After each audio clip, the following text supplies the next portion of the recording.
Podcast is intended for mature audiences. The views and opinions expressed are those of the panelists and do not reflect in any way those of the podcast partners, sponsors, or affiliates. Enjoy. Hi, this is Michael Buffer, and you're listening to the Voice of the People. Let's get ready for Boxing Voice. Every day I'm hustling, hustling, hustling, hustling, hustling, hustling, hustling, hustling, hustling, hustling, hustling. Hey, Daddy, every day I'm hustling. Every day I'm hustling. No matter what nobody say, man. Spirit, can't nobody fuck with me, man. You know, I can't be fucked with, you know. Davies Productions. Whether you pay to see me win or you pay to see me lose, you're gonna pay. Fuck it, your kids still gotta eat. I don't have to watch, you know, any footage of a fighter. I mean, because I'm Floyd Mayweather, everybody gotta watch me. I knew eventually I was gonna have to fight Oscar. I feel like he was straight up and down, no special effects. BoxingVoice.com. How can Canelo have the biggest deal? Your deal is for 300 million, and I made 350 million just in one fight. And you're fighting on an app. BoxingVoice.com. I'm a king, okay? I eat a feast. Every time I eat a feast. And when I get up from the table, I don't give a fuck who get the leftovers. At the end of the day, follow my green print. Davies Productions. BoxingVoice.com. Good morning, TBV. That fucked up. Hey, Mario Ski. I thought you were chopping it up. I know. I thought I had auto tunes there and shit. What's going on though? Chilling. Bruh, how you? I'm gonna have to revoke your Mexican, man. Like every time there's an all-out Mexican affair, you're nowhere to be found, man. Like you always. What you talking about? I mean, like Saturday. If it were up to me, we would have done a fight, champ. No, I hear you, but I was waiting on you. There's always Sunday, you know, like the day when people call in. Because I actually picked Valdez and you actually picked Burchell, but then you ran. I did. I'll take my crow too, by the way. Then you ran away from the you know, the crow show. I'm like, what's up? I know. No, listen. You know, I haven't really talked about it a lot. I mentioned it on air a couple times, but like in passing. But this summer I have a it's not a meeting really, but I guess we'll call it a meeting for all intents and purposes, to pitch a couple of story ideas that I had for some scripts. So every Sunday for the last month I've been getting like a tutoring, I guess we'll call it. It's not really tutoring, but a friend of mine who worked in Hollywood, who's worked on scripts, been helping me prepare. And so, yeah, that's why I missed last couple. Actually, I missed last like 3-4 Sundays. I haven't been on Sundays lately at all. But yeah, this was my last one. So you about to join Enrique in the movie world? I hope so, man. He's my he's definitely, you know, it's like he's a dude. It's like, man, I've been knowing Enrique since, you know, 2013. Like I know that dude, and like I mean, he's a good guy and he's super smart.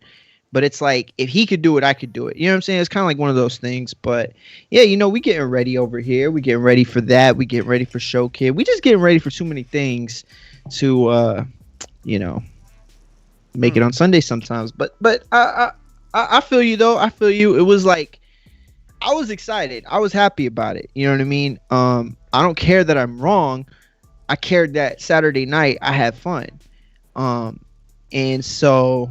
yeah, man, it was huge. It was huge, bro. Like, whoa, you know, and it's so crazy because I'm sitting there and I'm thinking to myself, and you know, my wife actually wanted to watch it too, which was a weird thing. And I'm thinking, yo, Ness has been saying Eddie Reynoso made the difference from the very beginning. Like, I think, are we starting to see that he's not just like a known trainer from this era, but he could be going up there with Angelo Dundee, you know, could he be going up there with Cuss? Could he be going up there with Freddie Roach, who's an all-time great? Don't kid yourself. I think he can. I think he is. I think he's better than we ever thought he was, because that Valdez that we saw, that was a different Valdez. That was a dude who didn't get suckered into a firefight. and he could have a bunch of times. Yo, I will never forget when I was fighting Keem, right? And you kept yelling at the top of your lungs. Actually, no, this was more on the ride home, but you kept saying, "Bro, put your hands up when you get too close." Like you kept yelling that. Yo, you saw him. He's like back, right? As soon as he would come in, that guard came up. And he's looking through the guard. And that was something that he had done before, but he had never really stayed committed to, fighting off that defense with the gloves up, that picky boo type style. And it wasn't really picky boo type style, the offense of it, but just being behind the gloves in tight, knowing that he was never going to get suckered into a Burchett fight. Never he was going to get set into a Burchett fight. This was his fight. He established momentum. He laid down the game plan, and he said, if you're going to beat me, you're going to have to be better than me. I'm not going to beat myself. And credit to Burchett, though, man. Like, he should have been out of there. My man was dancing bachata in there in round 4. I was just ready for the music. Digga, digga, dig, digga, digga, dig. Yo, I was ready for my man. Listen, he was so out on his feet. It was weird because like normally I'd be like, oh man, that's a knockdown, but then there was part of me like, yo, could he go the whole round and not get knocked down? That would be crazy. But obviously he did get knocked down, and then he got flattened. I don't think he had to get flattened though. I think they could have stopped it. They should have stopped it. He didn't have to get there. But we're probably going to forget that years from now. We're good, but we're always going to remember that knockout. That knockout's going to be forever in the history books. So, but again, I don't think it didn't have to get there. But anyway, credit to Burchett for being a warrior. But Oscar Valdez, bro, now I'm so excited to see Ruiz. I know that sounds stupid. I mean, not stupid, but I know that sounds like, because one thing doesn't make another thing true, right? But I'm so excited to see Ruiz now. I'm on this train. I'm not getting off. You mean Andy Ruiz? Yeah, Andy Ruiz. So you're excited to see what else could Eddie Reynoso do? How else could he turn a fighter around? Bro, maybe he could turn the Astros around. Maybe he's the coach that the Cowboys have needed. Like, maybe my man could go into the NBA. Like, I feel like, what could he do wrong? Like, is there anything he could do wrong? Like, I'm telling you, that was amazing. What can't he do at this point? You know what I mean? Yeah, exactly. What can't he do? If he can make Valdez look so disciplined? Yo, how much would he charge right now to put me in camp to get ready for Nestor Gibbs playing chess? Because I think he could teach me to beat you at chess at this point. I don't think that this man. Listen, it's just so rare that you see this. Like a guy who can change somebody. Like, don't get me wrong. Yes, it happens, but it's usually really the fighter. Everybody's like, oh, well, Freddie Roach fixed Cotto. Oh, he brought him back to the old body puncher. No, he didn't. I mean, yes, he did, but no, he didn't. Like, Cotto wasn't working. Like, let's be real. Like, that's what everybody said. That he had bad camps, that his training habits were getting worse and worse as time went on. Freddie Roach gave him a reason not to slip. And maybe that's what's going on right now in this camp. Maybe they're all looking at Canelo and Eddie Reynoso and they're saying, yo, I can't mess up in here. Like, I can't take off that last set. I can't skip those last 10 reps. I got to go those extra 4 or 5 rounds. I got to finish that 3 miles that I have left because everybody else is doing it. So if you're the one guy that's not working as hard as everyone else, is that what we saw? I think it's a combination. Yeah, you stick out, and that's what I said, man. Being around a world level training camp and championship caliber fighters, you look to the side and you say, damn, Canelo got how many millions and he still trains like that? So it pushes you. It makes you feel inferior, and you're like, man, I got to do this. I have to step it up. If he's still doing it and he's made it to the mountaintop, I knew that was gonna work for all of them. But sticking to the topic, Burchett did look fantastic. He was very disciplined. I usually do not like when people change from left to right, orthodox to southpaw. unless you're like Terrence Crawford or someone that's known to do it throughout their career. But I mean, this dude never changed before, decides to change, and he's landing bombas. bombas on poor Miguel Burchelt's face. But getting into the juicy nitty-gritty topic that is at hand, there's always been a double standard, and I have to use the word double standard because that's what's being proposed. Now, you are the king of Twitter. Do you want to bring the people up to speed on what's going on? Because this manifested in your realm of the Twitterverse, and a few important people are on this. Gervonta Tank Davis, his promoter, Leonard Ellerbe, and they have a lot of, things to say. Tank says he'll tuck him in like a baby, and he's talking about Valdez in terms of putting him to sleep if they ever fought. He says he'll tuck him in like a baby. And as far as our good friend Leonard Ellerbe of TMT and Mayweather Promotions, he wants to know what the hell is going on in the boxing world that now all of a sudden Valdez can beat Tank, and it's okay for Tank to fight Valdez, but Leo Santa Cruz was small and moving up. Yet Leo is a 4-time champion and Valdez is not. Leo went from 126 to 130, what Valdez just did. People like to say that Tank only brings fighters up to face him. Now they want him to face a fighter moving up in Oscar Valdez. So there is a damn double standard, and I'm glad that Leonard Ellerbe called us out on it. Here's I'm a victim of quote. That. Well, I'm sorry, say that again? I say us because I'm a victim. I'm pretty sure I've said that Tank fights dudes, moving up once or twice, maybe. No, you keep yourself accountable. That's cool. I appreciate that. What Leonard Ellerbe, Mayweather Promotions CEO, did say on Twitter was, LOL, hold up.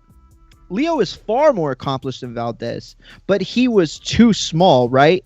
Valdez comes from 26, but he's not too small? Which narrative is it? Can't have it both ways. By the way, Tank would knock him the F out 100. Let's start with that. Let's start with that. Would he knock him out? No. Wow. Why? What are you basing it off? Can he knock him out? Yes. I don't think he knocks him out. Why not? Valdez has been put down by Adam Blue Nose Lopez. Sure. Imagine Tank lands that.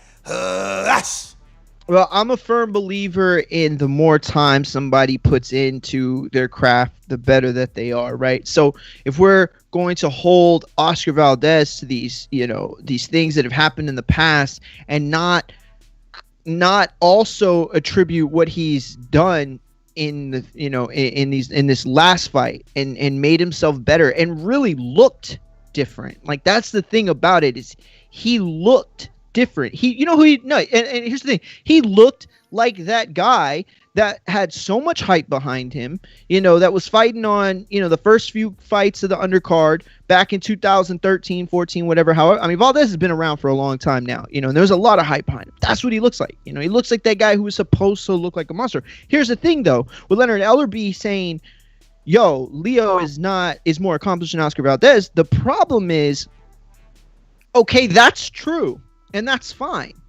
But the issue is, for me, we can turn the question around and say, well, whose win is better? Whose win means more?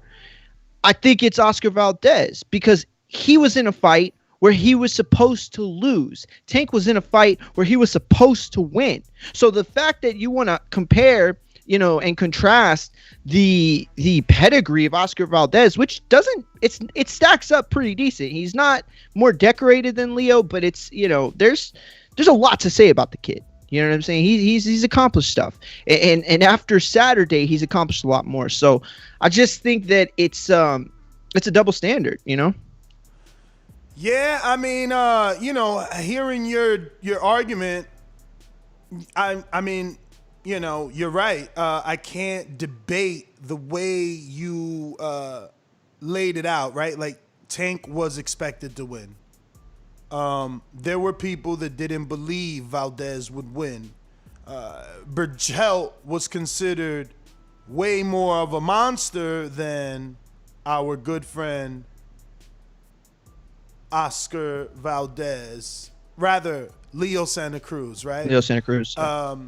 So, you make a great argument. It's very hard to debate that. I'm going to leave it for the callers and see can they come up with something clever enough, because I think that's where there's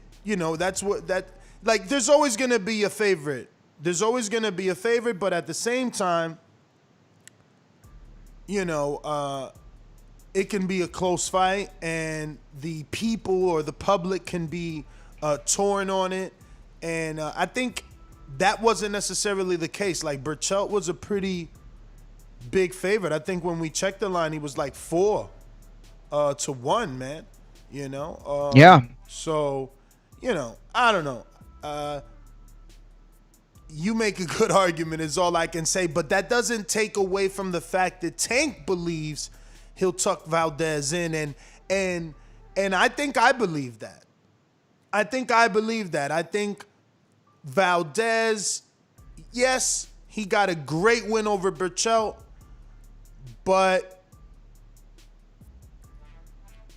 I mean, other than Francisco Vargas, who else did Burchelt fight that gave him resistance, that had the firepower to fight with him in that manner, or take, because Valdez turned him a lot of pivots. I mean, he went from, he was hooking from the orthodox and hooking from the southpaw. That's how much he was turning Burchelt. And whenever he didn't turn Burchelt, he was met with fire.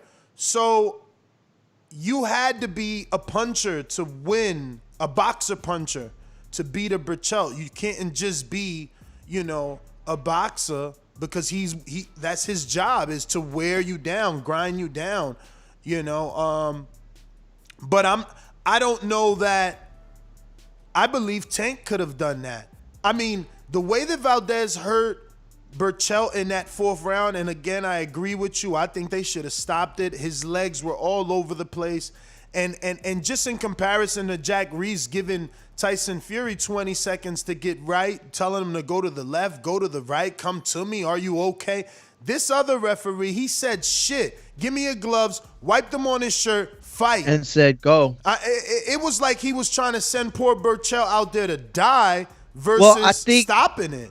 Yeah, I think listen, this is what happens, right, with guys like Burchelt, who have gone on to put on, amazing fights, because he has the 2 barn burners with Francisco Vargas, but don't forget that Takashi Miura was, that's who Vargas made, his bones with, and he also beat that guy. So he's been in these firefights.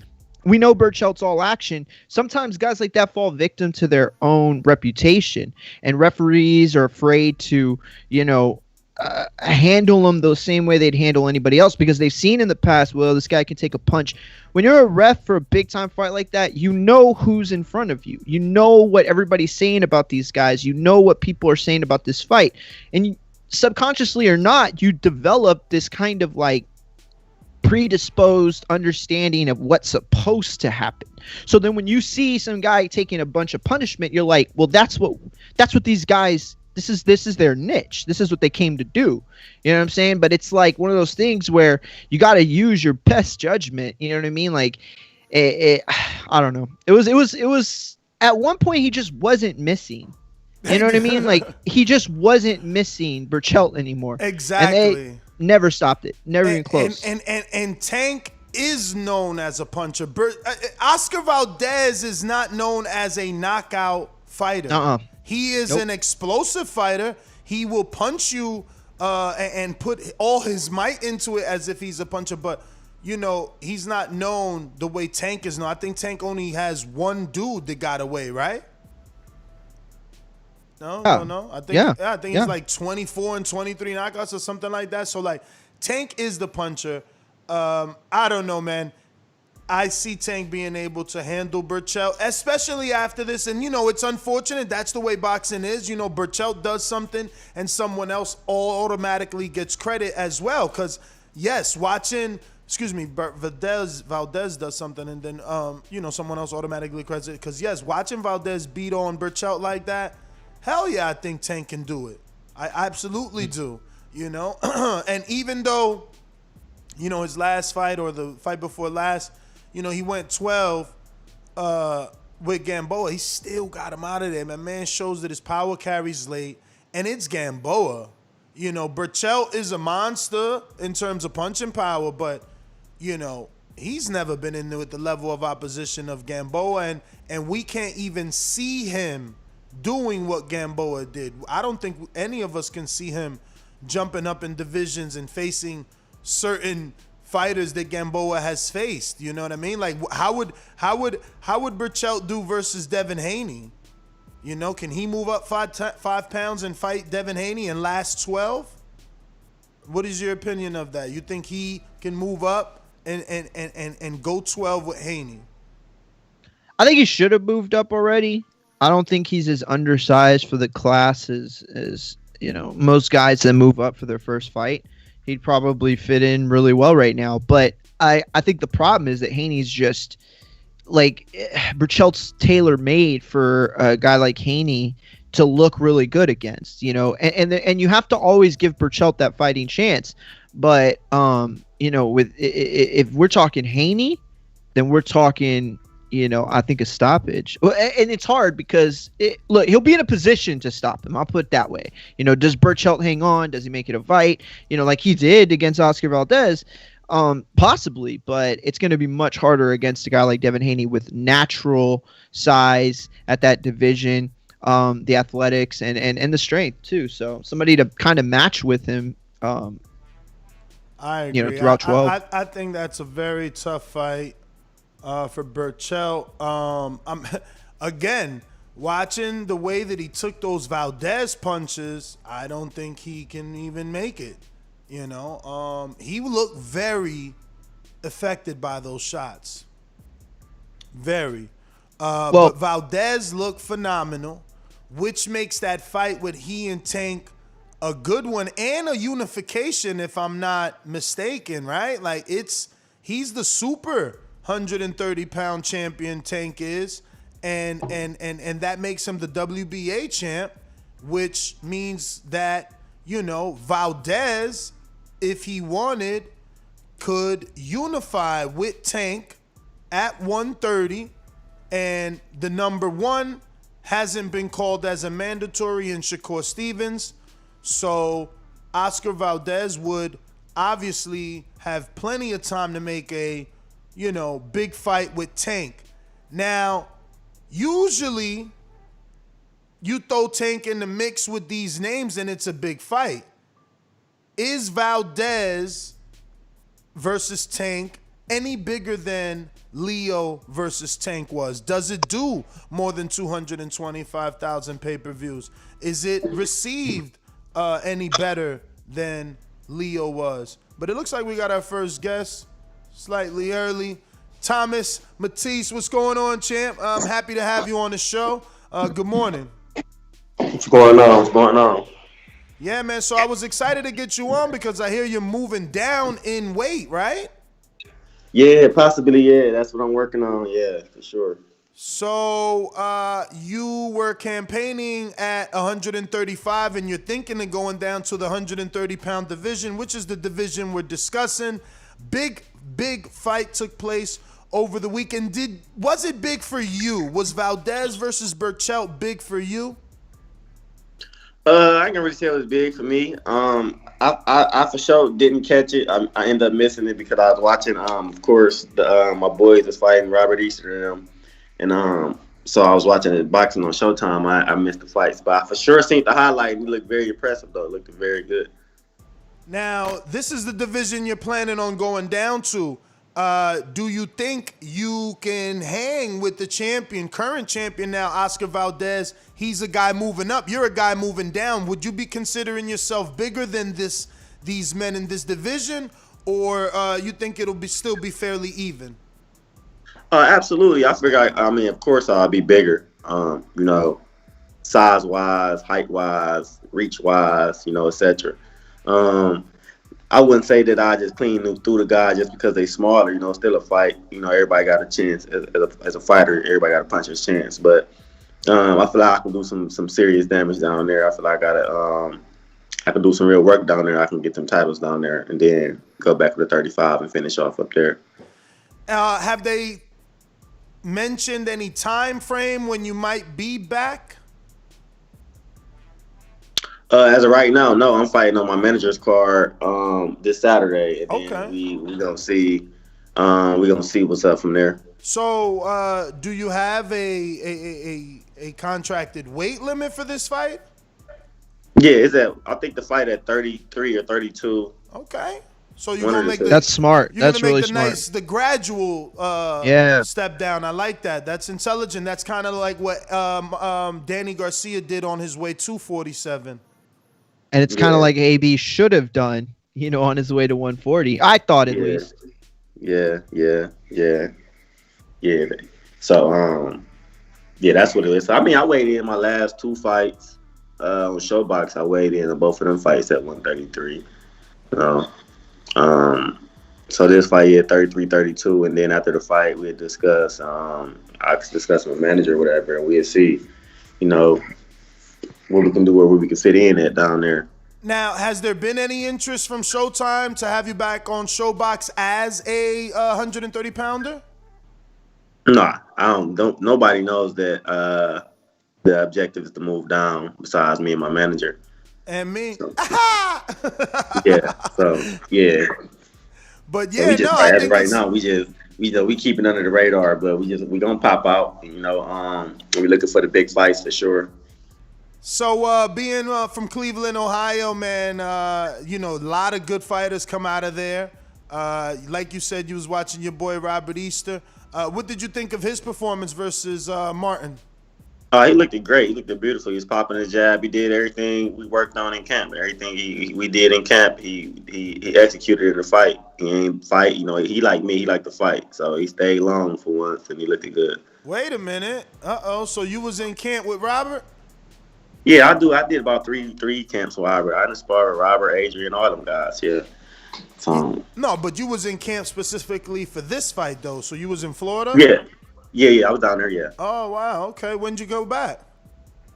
I left that on Saturday, last Saturday. Oh, okay. Damn. So you real ready for this fight? Well, you had some high level sparring. Did you get to spar Xander Zayas as well? I sparred Xander. How was that work? I sparred Xander. It was great work. Great work too. Wow. And what are you weighing today? Because Xander's a 47 pounder. I'm sure he wasn't weighing 40. I was the smallest guy up there. I was up there about 42, 43. All them dudes was bigger than me, but I always hold my own. Yeah, no, I'm used to it. Like even back at home, really everybody back at home, I sparred probably 65 to 70, 170 pounds. So that's what I'm used to sparring anyway. So I ain't gonna front. I feel like the knock on you has been stamina. You think you working on that for this fight and for this new move to 130 to continue to throw all those punches throughout however many rounds you are scheduled to fight? Yeah. We switching it all the way up. We're working on the output, the punch output, and all that. So, we look at it like that's why I was saying we could go down there. Of course, the output a little different down there. With them little hires, faster, smarter, faster guys. So. Yeah, we putting the work in for that, so we'd be prepared. Man, that sounds good. Hey, Thomas, Smart Gear here. Thank you for joining us. So I wanted to ask you because the last time we saw you out was, I think it was like February of last year, right? Yeah. What are you concerned at all about ring rust or anything, or do you train too much to let that be an issue? I mean, I ain't gonna say I really. It could be some in there, but like I said, I was just in that sharp camp, and you see how sharp them guys was looking, and so I felt sharp. So I'm gonna see, like I said, next Saturday night what I'm looking like, and then like I said, after that we looking to actually make that move down and see what can possibly be down there for us. Was Rashid Warren too small for you to get in there with since you was 143? Yeah.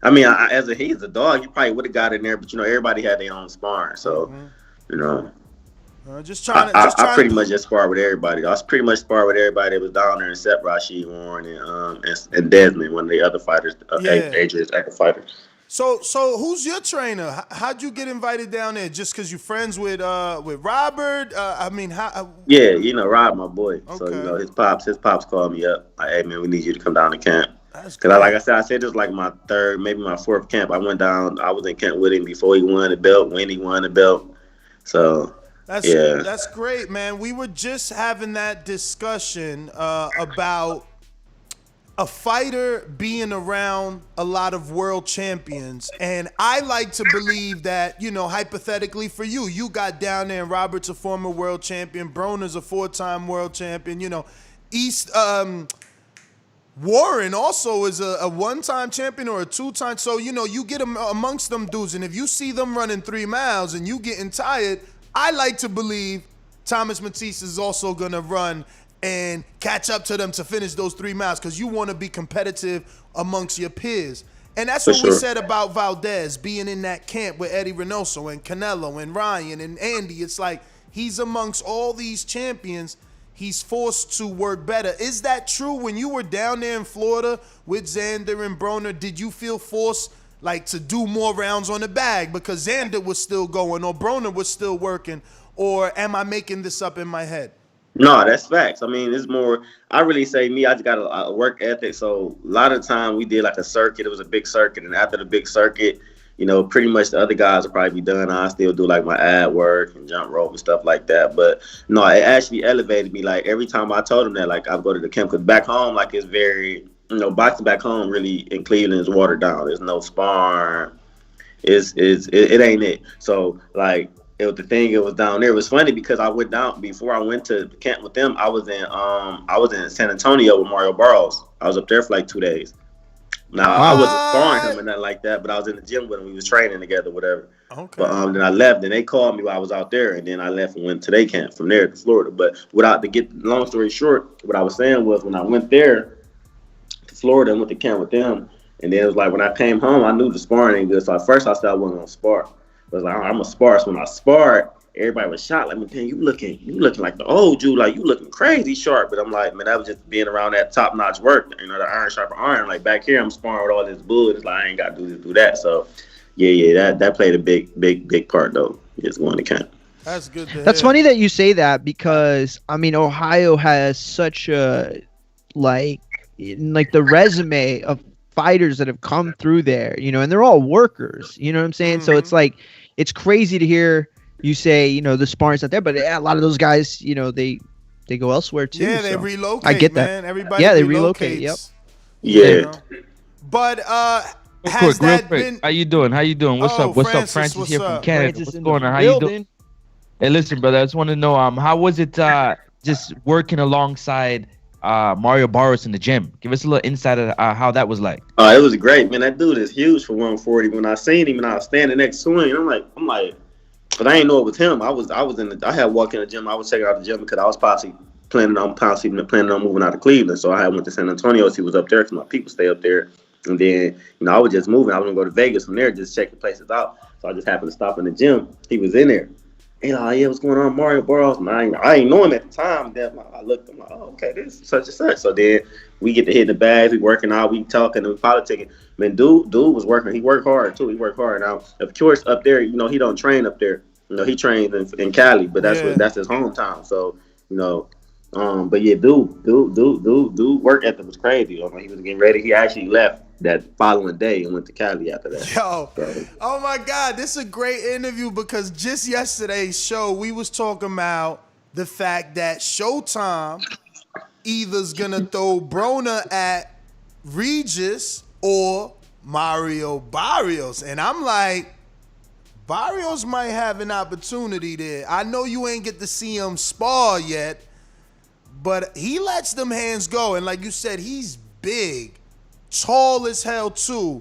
I don't know how you think a fight with him and Broner goes. I mean, he's only a regular champ. Obviously, Broner's a 4-time champ. But I kind of thought they probably gonna throw that fight toward Easter over Adrian. You think Easter Barrios? Oh, that's fire. Yeah, I think they was gonna kind of. And I was telling them now. I'm like, I think they're gonna probably throw that fight towards Easter over Adrian. Oh wow.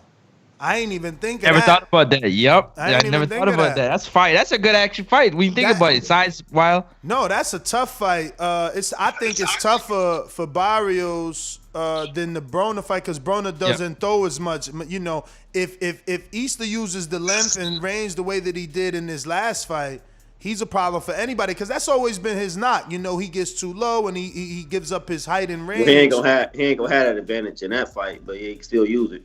Yeah, he gonna need to use it. He might still have a reach advantage though. But Mario's tall. He's taller than Easter. He's probably got Easter by probably 2.5 inches or something like that on the height. Damn, that's crazy. You couldn't tell, like that on TV. And I've met Mario plenty of times, but It's funny because we sitting there, Ellie said back there, and we having a conversation, me and Adrian, and everybody after we finished. And I was trying to tell him that. I'm like, bro, listen. They're like, no, he said I'm fine. We was having a conversation. He was telling me like, man, they got me listed as 5'10" on Showbox. I mean, on BoxRec, but I'm really 5'1". And it's funny because I'm like, no, I'm not telling him like, dude, I'm standing next to the dude. I stand next to Robert. I swear, Robert, I'm like, he's way taller than Robert, bro. I'm telling you, I'm standing right next to the guy. Like the dude is big, man. He's not no little dude. well, man, that's crazy. This is all fantastic news to hear, man, that you're getting this type of work, man, and being around these people. It's got to be super motivating. You have any siblings? Yeah. Younger or older? They box it all. None of them box. Well, my brother used to box. He probably had about 15 amateur fights. Then he gave it up. But I got 5 brothers, 6 sisters. So, Man, yeah. a lot of people looking up to you then, man. Big family. And I'm the baby. Oh, you the baby. Oh, And you they the still- real and it's- baby? and it's Like the still like baby they look baby up or to like me. the baby of the boys? No, the baby. Oh, Everybody. wow. Hey, Matisse, you know they say the baby always the one to get the money, right? Don't let that one go ahead. Yeah, for sure. Yeah. Yo, so you talked about going to San Antonio because you think about relocating. You went to Florida. You were thinking about Vegas. Any decision yet, or are you leaning any toward away? I'm probably gonna start. I still gotta make that last trip to Vegas. Of course, like I you said, should.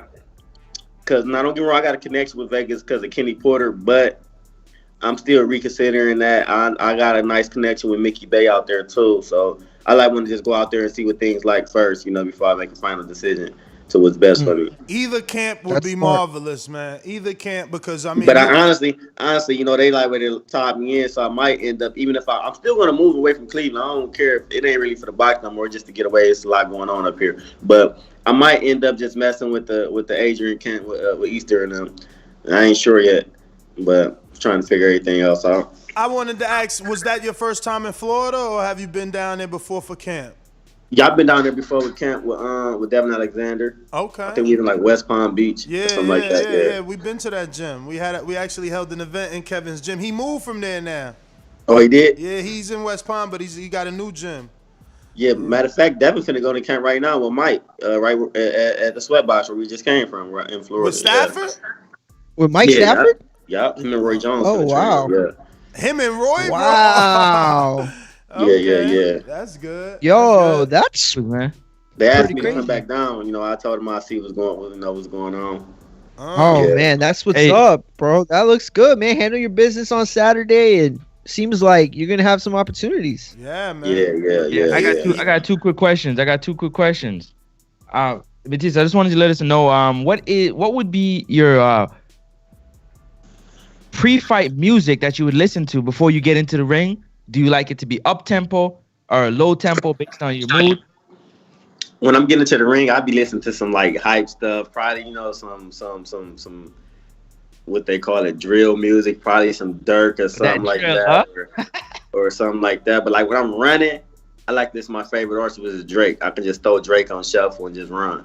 When I'm running. But when I'm getting ready for that fight, Which album though? Because Drake It don't- began. I go to the old albums. The old album. Nothing was the same. Take Care, all that like tough stuff. Yeah. Shout out to the Six God. You already know.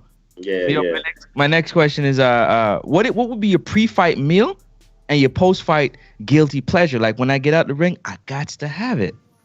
Oh, at the pre-fight meal, like I probably end up like I don't really be having no like for instance, when I already set up this thing, like when I get off the scale Friday, I'm going to Papados. It's fight in Atlanta. So I'm going to Papados. Have some Papados, whatever, some fish or something, and then, you know, whatever else. But after the fight, I want steak. You know, you be ready to eat steak, shrimp, lobsters, all that good stuff. So, you know, get one heavy meal out the way, which I told, you know, that I'm not trying to get no big crazy meal because, once again, I'm still trying to, you know, take that step back down to 30, go down, not back down. Well, actually, I fought my second pro fight at 30. But, yeah. So try to go down to 30. So it be just something heavy after the whole thing over. Just one little heavy meal. But nothing specific though. Yeah, not really nothing specific. Okay, cool. Because you know the common theme You do have Papados or wings or chocolate or some type of sweet. So that's cool that you know what I'm saying, you don't really have a favorite. You just eat whatever is there. Yeah, you just want to eat after all the losing that weight. Just throw anything. Anything tastes good to you right at the time. But it's more likely always to be like some steak, something like that. What is Papados? I have no idea what that is. Sorry. Papados. Or those. Yeah, sorry. man. It's like a steak and shrimp fish place. You know, it's expensive, but it's good as hell. Yeah, Lil Flip made it famous in Texas. He said, "When I pull up in that whip, that's gonna stop them hoes." And I'm eating steak and shrimp at Papados, yo. Yeah, it's fire. I'm about to go here and get me some fish for sure. They fish crazy. Yeah, hell yeah. Yeah. So you on the card this Saturday with Albert Bell? No. Albert's not on there. It's just a lot of local guys from Atlanta on there. Albert, he, you know, we got the same manager, so our manager having the show, he's gonna be commentating the show. Okay. And is that Coach Mustafa, I think, gonna be commentating as well? Yeah, yup. Okay, damn, that's gonna be interesting. How could we watch this? Is there any way to watch this? Oh yeah, to watch it, it's a streaming link. I ain't sure if my manager got it on his page. I got it on my Instagram page. But it's a streaming link. It's gonna be streamed live on Facebook. I want to say it's about $24, something like that. Oh, that's good. I got the link. I think the link in my bio on my face. It is the link in my bio on my Facebook page too, and my Instagram page. All right. So it'll be streamed live for sure. Oh, yeah. I'm kind of bummed now because we're gonna be in Georgia in 2 weeks.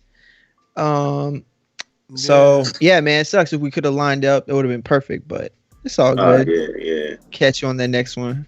Oh yeah, I'm just ready to handle biz so we can get back under them lights and and get back to the real business. Not saying it's not no real business. It's for sure real business. I take every fight serious, So I hope dude been training. Doing this thing. I don't look. See, that's the one thing. I know a couple guys. I'm not gonna put no names on it, but they didn't train how they were supposed to train because of the guy's record, and then it took a blemish. Yeah, that Very happens, smart. man. That happens. People underestimate. My co-host has a fight, and he hasn't trained in a week, and I think it's because of the guy's record. The dude he's fighting is 0-0, and I guess that's what's making him confident. I mean, it was also because Texas had one of the most craziest snowstorms in the history of Tell him Texas. that road work don't Yeah. stop, Thomas. Yeah. Tell him that road work don't stop. Bro, I'm from Texas. I'm used to 75 degrees. That shit got down to 15. I was like, no way. Yo, but the event, it's called A Night of Championship Boxing 7, is Saturday, February 27th. My bad. And I'm gonna put the link in our chat so everybody can see. Yeah, and it is $24.99 on Facebook Live. Actually, that Facebook Live, it works really well. Like I remember we used to do streams, back in 2012, 13, and they were always crap. Facebook streams lives usually work really, really well. So hopefully, goes off without a hitch. But yeah, definitely will make an effort to check this out. But Thomas, man, before we let you go, I want to ask you, Valdez Tank, how you think that plays out, man? They on Twitter going back and forth. Shakur wants Valdez too, but if somehow they could do a cross promotion with PBC and Top Rank, and they could do Tank with Valdez, how do you see that fight playing out? Tank. Stoppage, decision? Only because it probably just, I ain't gonna really say the size. Tank is not bigger than Valdez, but he's bigger than Valdez, weight wise, But I'm not even saying that. Actually, I just like Tank. You know, I like Tank. And just to be honest, I don't think I never even seen Valdez fight to them highlights that I seen. So I can't really speak on Valdez too much. I'm not gonna say like actually sit there and fake like I've been watching him, but I haven't. Mm-hmm. So, but I'm still gonna lean towards Tank in that fight. Bad. And if him and Shakur fight, I lean towards Shakur. I like Shakur. Yeah, beautiful boxer. Everybody says that, man. Thomas, give out your social media if anybody who isn't following you can do so. Once again, we appreciate you, man. We're going to get you on after your big win on Saturday for the victory lap, and you let us know what's next.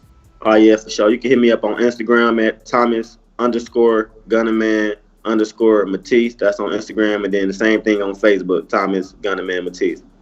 All right, brother. Well, thank you so much, Awesome. man. Appreciate Good your luck. time. Thank you. And can't wait for the next one. There you have it, ladies and gentlemen. Thomas Matisse going to be moving down to 130, shocking the world, and adding himself to a very, popular division right now. It's popping, man. But the Tank Man is back. Tank Man is back. What up? What up, Tank? AB, about billions, what's going on over there? You know you team about billions, man. What you think? Tank and Valdez, man. What you think? Tank Valdez, how you doing that, man? Because Mario, bring him back up to speed, because I don't know if he know what his promoter was out there saying. His promoter? Is that what you said? You said his promoter? He did. He just tried to do that to me, Jari. You see that, right? Nice. I mean, yeah. shit. Well, if I'm Team Wilder, you Tank. definitely team about billions. Go ahead, Mario. Yo, you chopped up, champ. No, I said if I'm Team Wilder, he's definitely team about billions. Shit. There you go. What'd you say?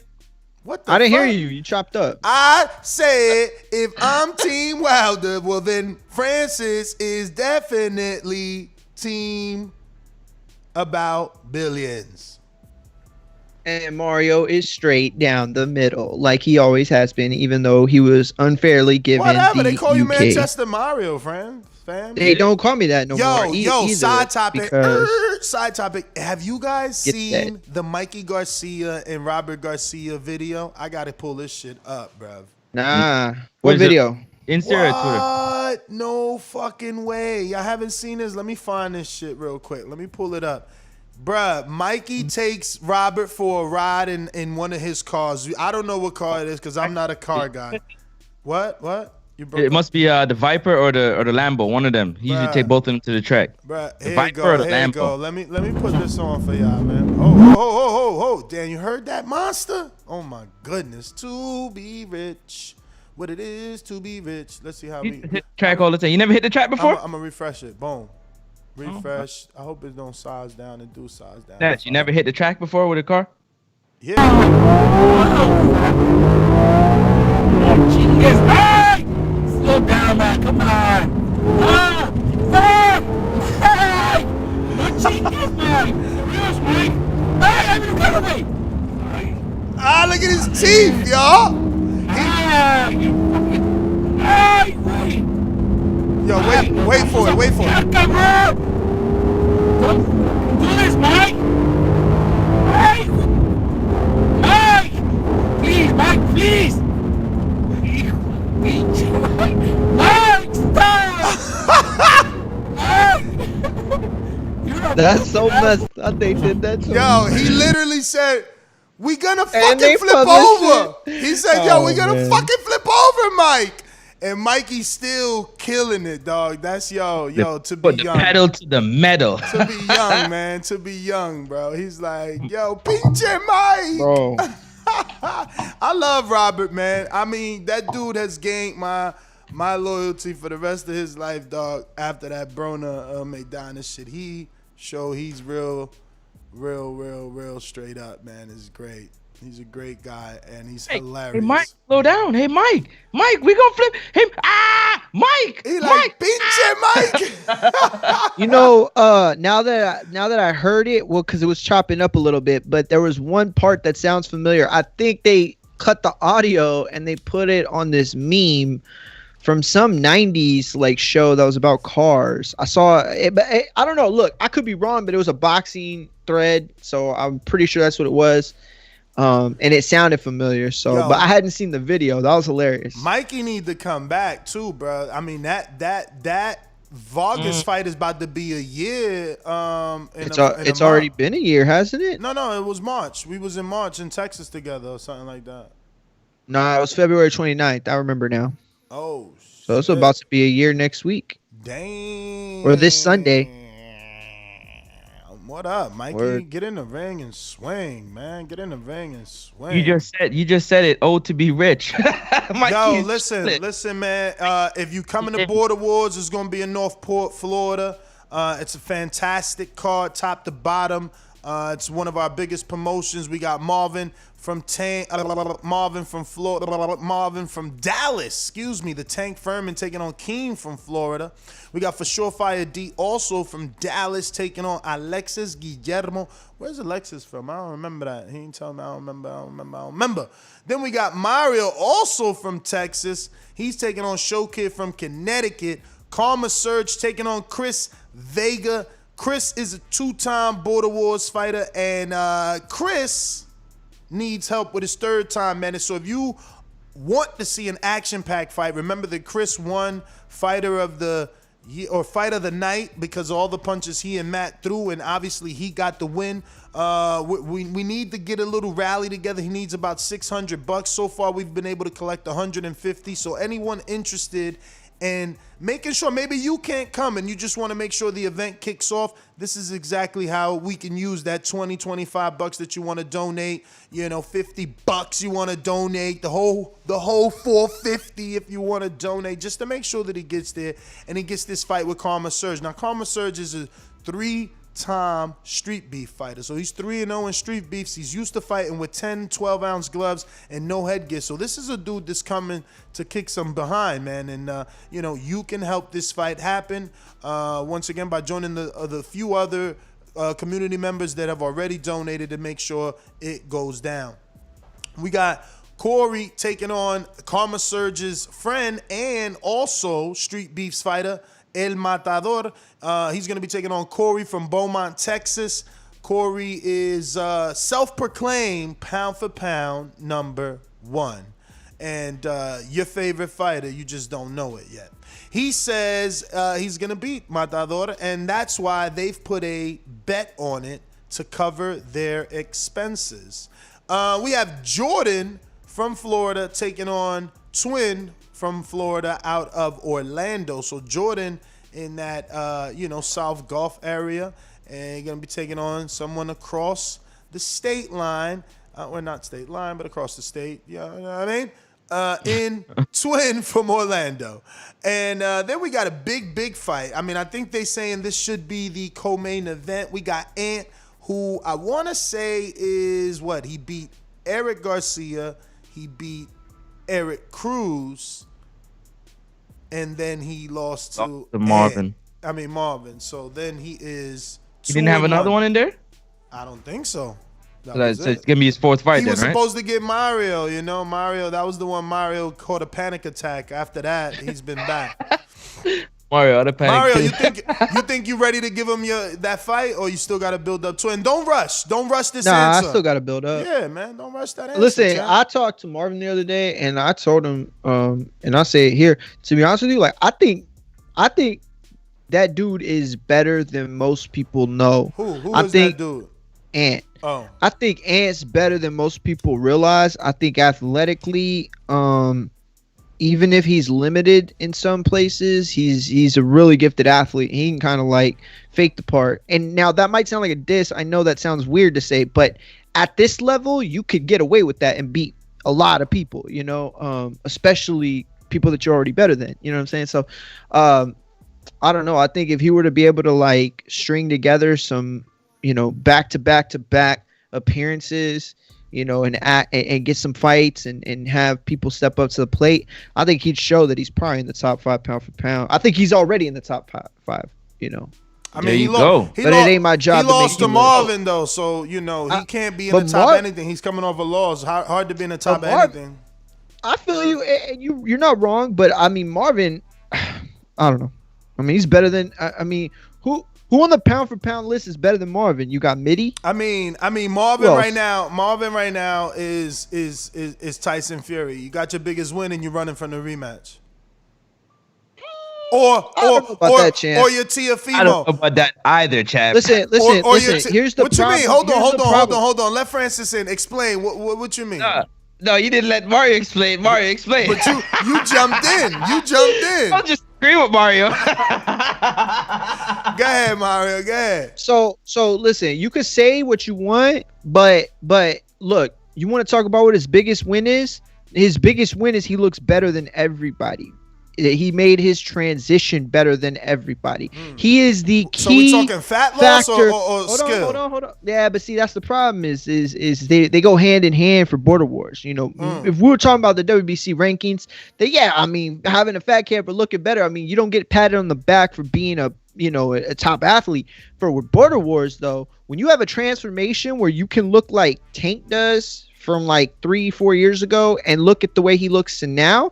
That's the biggest win on his resume. And to me, that win is bigger than anybody else's right now. You know, he stayed consistent. So, I think even if it's true, and I'm not saying it is, but you have an argument for sure that he's ducking the rematch. I'm not saying he is. I'm just saying I'm not saying he is. That's what Rel's saying. I'm not saying Rel's saying. Yeah. Okay. So if you want to put that out, and you could also have to argue the fact that Marvin has a side momentum on his Marvin side. is T.O. Marvin is T.O. There was no rematch clause, so he moved on, except T.O. got the win. It wasn't a draw. But let me get to these callers, man. Come back to the sport. We discussing how would a fight play out with Oscar Valdez, who currently is the WBC champion, versus Gervonta Tank Davis, who is the Super WBA champion, and they can do a unification. Let's not lose sight that this would be a unification, something Tank has never done, something Valdez has never done. Let's not lose sight of that. Let's not talk about, Shakur and all. I get Shakur has an opportunity, but Shakur also hasn't unified. Let's push for unification. Why is it so important to unify in the welterweight division? Where's the energy for unification? You understand? It's so important in the heavyweight division that, people coming up with conspiracies, other people paying step-aside money, they working out deals, there's interim titles. Why? To allow more unifications for undisputed. Same thing in the welterweight division. It's so important for Crawford to be fighting Earl for a unification, not even undisputed. People are good with it just being a unification. Where is that energy for this fight? Let's get this one on the board. You know what it is too, and I'll just make this point real quick. Like in football, they have rankings that are based off of your resume, right? Like if your record is this, then you're in first place. If your record's that, then you're in second, right? And vice versa, or down the line. But they also have things called power rankings that they put out, and the power rankings are supposed to be like things that attribute a lot of different factors, right? And I've always felt like boxing kind of would benefit from something like that in a sense. If you look at the 130-pound division, like who would you want to see unify? You got Herring, you got Valdez and Gervonta, and then I guess Roger Gutierrez, you want to throw him in there, even though Herring might, him and Frampton's a tough fight, in my opinion. The IBF is vacant. Like, there's a situation here you could argue that Oscar Valdez is the best, the number one super featherweight in the world right now. And then if you count Gervonta at the division, you could say that Gervonta is probably in the power rankings the number one guy. Like really is the truly best fighter in that division. So, that's what we want to see. We want to see things that answer the question, who is the best at this division? Because I don't think you should throw Jamel Herring out of the picture. I think on a night where Jamel is at his best, he beats a Valdez. I think Herring beats a Gervonta Davis. If they fight, 5 times, I can imagine Herring win one of those. Am I gonna pick him? You're crazy. Am I gonna pick him? You're crazy, Mario. Am I gonna pick him? I didn't say I pick him. Yo, just check this out. I think my man could beat him. Yeah, super chat, man. Super chat. JB Cinema super chat. Let me get the super. Yeah, go ahead. Go ahead.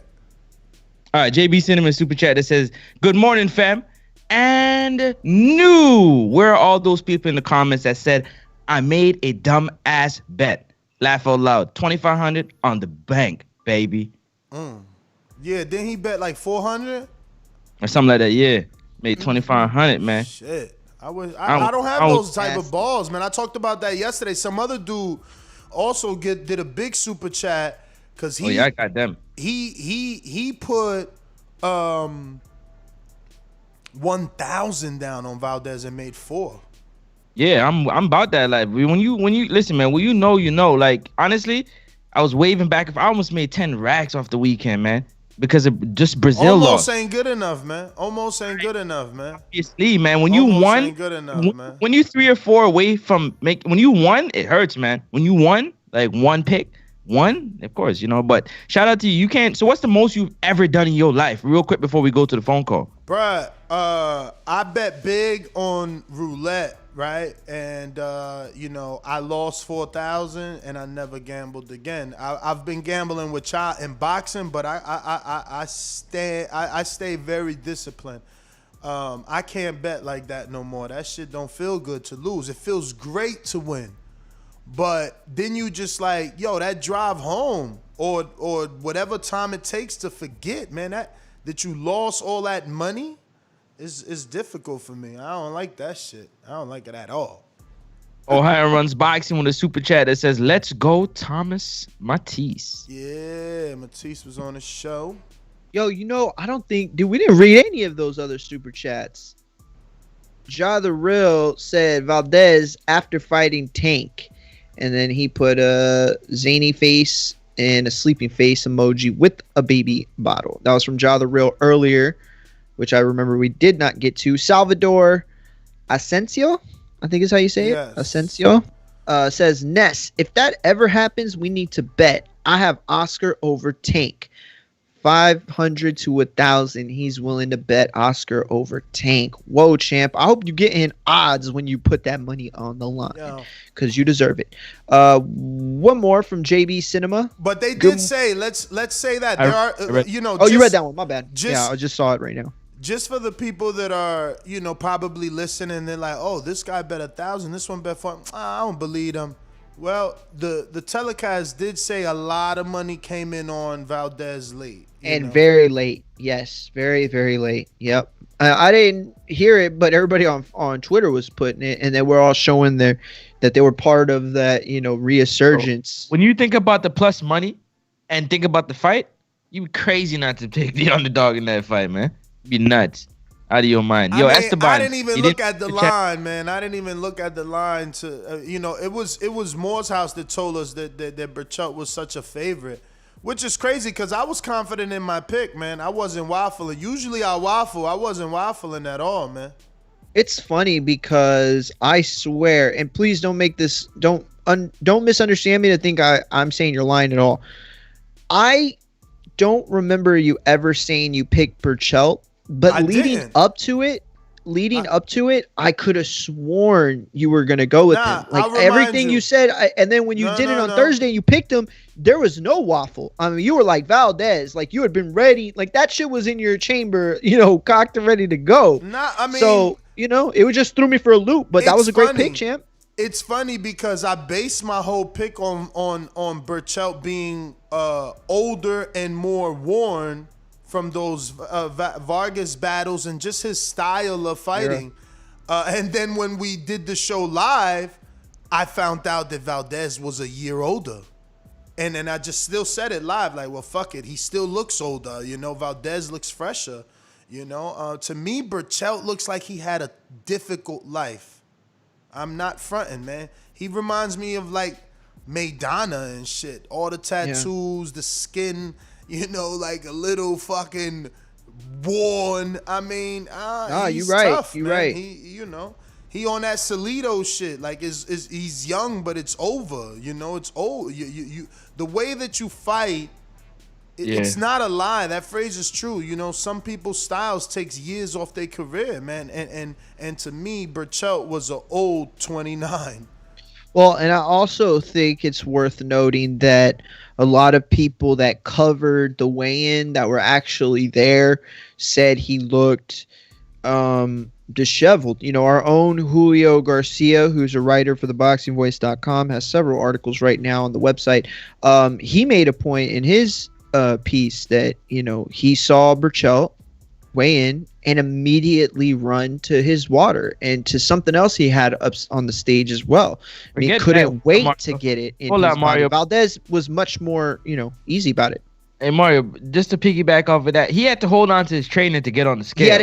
Yes, that's another thing he made a point about. Yeah, waving, like, you know what I'm saying, like he was on stilts getting on the scale. Like, for when I seen that, I was like, man, Valdez standing over there strong. You know what I mean? Nah. You could definitely tell that he was weight drained and he had more issues than getting hit with them shots, man. Yo, the obsession with Wilder is so strong, man. That man needs to come back and get this money. He got to fight on pay-per-view. These people going to pay to watch him or steal. Why you say that? Bruh, I closed the chat because it was all about Wilder. I'm like, man, these dudes. What? Why are they talking about Wilder? Yeah, that's what and they still, and now the members talking about Wilder. You dudes are obsessed. But anyway, man. Super chat from yeah, Real. Yeah. I want to get to this one, man. We need to talk about this one. He said, Mario, cue up the Leonard Ellerby quote, because this super chat from Real Since Day One says, this is what I don't get. If Tank fights a little guy again, the same narrative continues. I don't know how is this any different than Leo. So can you just cue up the Leonard Ellerby quote? The Leonard Ellerby quote, CEO of Mayweather Promotions, Leonard Ellerby on Twitter said, LOL, hold up. Leo is far more accomplished than Valdez, but he was too small, right? Valdez comes from 26, but he's not too small? Which narrative is it? Can't have it both ways. By the way, Tank would knock him the out. But Mario's defense, which 100. Was one that was not debatable, but at that time, About Billing CEO wasn't on the show. I don't know if Toronto's Own wants to debate the fact that he feels that Tank was supposed to beat Leo, where Valdez beat a guy he was not supposed to beat. So he has the greater win and achievement at 130. I ain't gonna add that in. He didn't say that. We were talking specifically about what win was better, the Leo win or the Burchell win. What is your opinion? My opinion. I gotta be truthful. I really believe that the Burchell win is bigger in the sense that it's a Mexico versus Mexico fight, and you know how those fights traditionally have done well. They've had rubber matches and whatnot, and see Valdez fight the bigger Mexican fighter, the one who's known as the power punch and the monster. It was an impressive performance, especially to close the show the way he did. But we all know that Leo has better accolades and accomplishments. So on paper, that fight would be bigger. But if you're to look at it with realness and be honest, you would say that Valdez win was bigger. That's how I put it too. I think Leo's still the more accomplished fighter of the two. Yeah. All right. JB Cinema says, I'd rather see Shakur versus Valdez than Tank. Shakur would make it a more entertaining fight. Wow. Why though? I'm curious. Yeah, me too. Because I don't know that curious that's true. Why he feels that way. Shakur is the boxer. Tank is the knockout fighter. He's the one that only has one decision win. So he's the one that has guaranteed you excitement time and time again. Yep. Absolutely. Well, I didn't know if I told you, man, but I definitely got Tank burying Oscar Valdez if they fight. Period. Yeah, burying. So we're like, that sounds soon. Is that a quick boop, pop, boop? He got some pop real quick on him, or he takes some 12? No. It's gonna be a tough fight. It's gonna be a tough fight because Valdez is no pushover. He's rugged. One, he's showing that he can throw power at 130, which is good. His power is coming up with him. Yep. And two, he's showing smarts, ring IQ, his boxing ability, but at the same time, he can't run for Tank for so long. He's gonna get caught and knocked out. Which I think, knockout of the year or too soon? Well, that's my knockout of the year so far. Yeah, it's definitely something else. Looks like it's gonna be tough to beat. I'll put it that way. But I do think that, they're guys that every time they go out, they could have knockout of the year. Wilder being one of them. And yeah, we'll see. I mean, right now, look, it's an early. We're still in February, right? We're not even in March yet. But we already have 2 fights that that are both fight of the year candidates right now, early, and knockouts of the year candidates. If you think, yeah, go ahead. Ryan Garcia. No, go ahead. But those are it. If you think about it, that knockout, his body completely shut down before he even hit the canvas. Yo, he didn't even take a step. He didn't lean to the right. He didn't lean to the left. He literally fell in the same spot. Crazy knockout, man. That's my knockout. My man was not just out. He was in another dimension. Like, you seen that Soul movie on Disney? Bro, my man was in the Soul dimension with Iron Man and Black Widow and everybody that got snapped away by the Soul Stone. Like, my man was gone. Bro, they had to flip his ass over. His hands was under his chest. But since you're talking superheroes, did you watch the WandaVision? Yes, I did. All of it? Oh my God, all of it. Oh wow, I couldn't get past the first episode. What? Why in the fuck are they? Okay, see, but that's your problem right there. Is you think? Okay, so what you got to understand is I don't ruin it for me because I'm gonna watch it. I'm not. No. I'm not. I'm just letting you know this.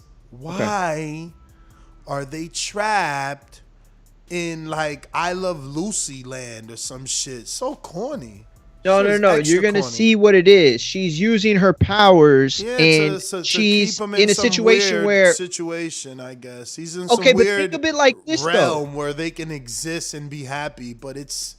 Why is it gotta be I Love Lucy? I promise you. No. I promise you. Keep watching. You're gonna see. It's not just Lucy. They go through all the TV timelines for a reason. Listen, real quick. Pay attention when the camera. I didn't even watch the whole episode, bro. It's listen. I'm telling you, you got to watch the whole thing. It is the most exciting television on right now. You watch the X-Men, right? You watch the X-Men movies. First Class and all that.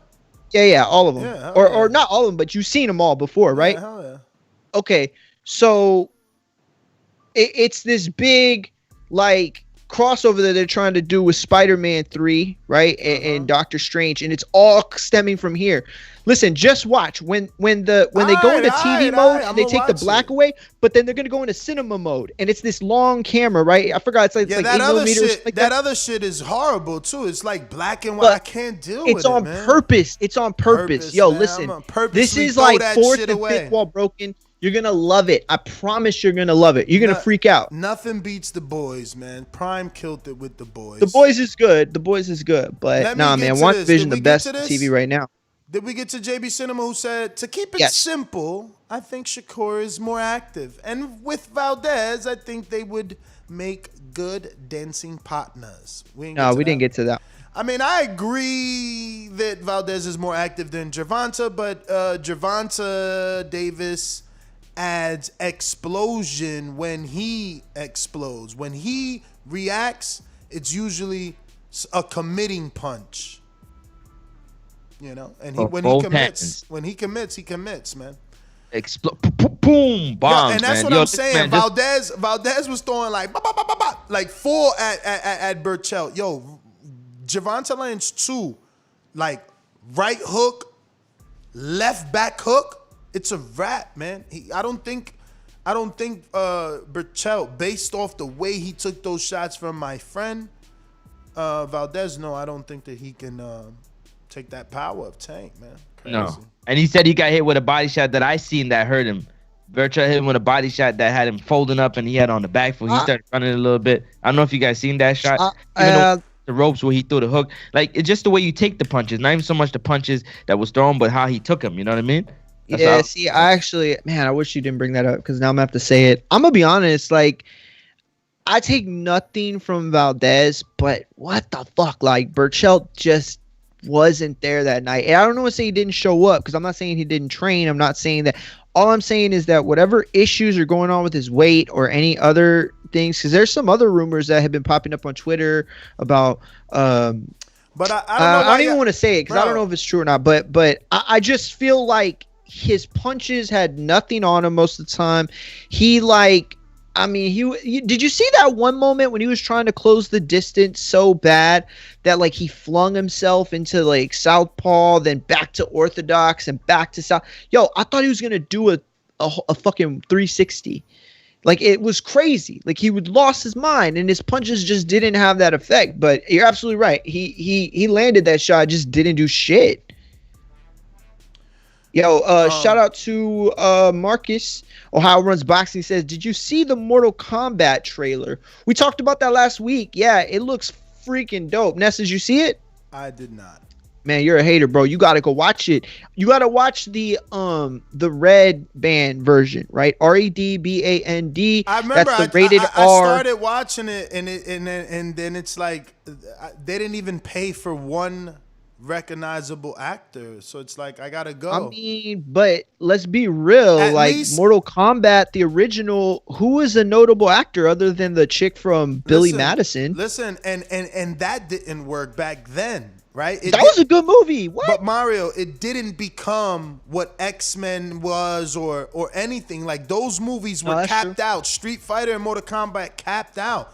Yeah, and because they were G-rated nonsense. But It was this for is- kids. They and wanted it- to sell toys. Again, Dark Knight didn't become the Dark Knight, and the movie hasn't transitioned into what it is now until someone dared to do it, right? Before then, it was pow, it was always a Batman with It jokes. was like a and comic book kid Exactly. movie. Yeah. Exactly. So all I'm saying is, until they do that, like, you know, I don't know. Listen, I like Batman because I always felt like easiest way to put it, it was a Even superhero. Superman. Like superheroes can't become superheroes, right? There's no such thing. But if we lived in a world where there could be a Batman, that's how Batman would become Batman, right? But with Mortal Kombat, like it's different. Like this is a video game. This is supposed to be but it's like, video oh, this is turn crazy. real life. It's supposed to be video game turn real life. I would rather it just be violent as shit, which it looks like it is. man, look. Yo, you see, they show you how Jax gets his arms, and I'm gonna spoil it because the trailer, it's just a trailer. Yo, Sub-Zero freezes his body, and then just like karate chops my man's arms off, and Jax is spewing blood from his shoulders that are missing arms. It's that, yo, listen, that's awesome. And then Sub-Zero and Scorpion gonna fight? Like, oh man, come on. It looked good. Yo, is Rue talking about Tim Burton? Like, Tim Burton is the one that did the Val Kilmers and the Mike. Look, Michael Keaton was the last good Batman till Christian Bale came along. And I even give credit to Ben Affleck at this point. You know what I'm saying? But those old Batmans, you know, even the Michael Keaton and the Val Kilmer Batman, come on, man. And the ones before that, are we kidding? Like, no, man, that shit was a joke, bro. You know who's gonna be a good Batman? I'm so confident is Twilight. Twilight, dude. Yeah, Twilight's gonna be a good Batman. He looks good in the outfit. Listen, I think at this point anybody can play Batman, man, as long as you're dedicating yourself to build your body physically. The voice gets done. I'm Batman. They fucking do that shit on the computer, and then the outfit makes you look badass. So it's really about, you know, having the youth and physicality to carry the series. Ooh, good call. You're right. Through multiple years. And not only that, but the fan base, right? Like, this kid hopefully brings people, you know? I literally stumbled across Twilight, that battle scene when they're in the snow and shit, ripping off heads. Oh, yeah. It was no blood. That shit was stupid. No blood. You know what I'm saying? But anyway. They drink blood all day long and they ain't get it. Real quick, I will say, if you've seen the Justice League Snyder cut, that's coming out on HBO Max. Yo, that's a 4+ hour movie, and it's Snyder's vision back. And Joker's gonna be, they're bringing back Jared Leto Joker. You know, HBO Max wants to get all the subs. They're trying to get all the subs. They saw what Disney did. I don't know if you saw Disney's numbers. They're crazy, right? They've been crazy with what they've been dropping. Everybody's been signing up. HBO Max still. Listen, I just got Disney. My ESPN, I guess it expired, so I did the triple play to get the Hulu. Yeah, that's what I do. Because I cut the cord, right? So you guys have been talking about this cord cut, and then I love my remote where I can just be like, yo, Showtime, boxing, Thomas Matisse, you know, that's gone now. And I'm finding my bill is getting, Really? well, obviously I mean, if you because you're not there, obviously. No. If you cut the cord, you don't have a cable box. You can't talk into your remote. How you gonna talk? Yeah, exactly. I didn't know that. I mean, how'd you cut the cord and you still talking to a remote, champ? I'm lost. I use a smart TV controller instead of using the cable. You know what I'm saying? Because you were using Xfinity. I'm signed into most of those things, so I would just hit it and it would come up. So my thing is this: if I pay for HBO Max and Showtime, you know, and ESPN and DAZN, And Disney and Hulu. and Netflix and Prime. It's like, yo, why'd I cut the cord, man? What are y'all talking about? Like, I feel you. where And do now you they guys got get this NBC Peacock. ridiculousness? You know, I they got can't even Peacock, watch HGTV CBS. no more. I can't even watch HG. They want me to sign up to Discover for like $20 a month to watch Yeah, HGTV. Discovery Plus, right? It's ridiculous, oh, man. man. That's some nonsense shit. I I'm think like, I'm why going the back fuck? to I don't cable, want man. the House Network. Like those shows, they show them every day for like. I love listen, and don't get me wrong, my wife put me on them. I watch like Flip It, Love It, or List It. Like I watch I love all of them. that shit. I love it, shit. but it's like, why? I'm not gonna pay for something to have the streaming version of that. Exactly. Why? Hey, I got yo, a DVR filled with shows. Ned, I'm you watch Pool Kings or Insane Pools?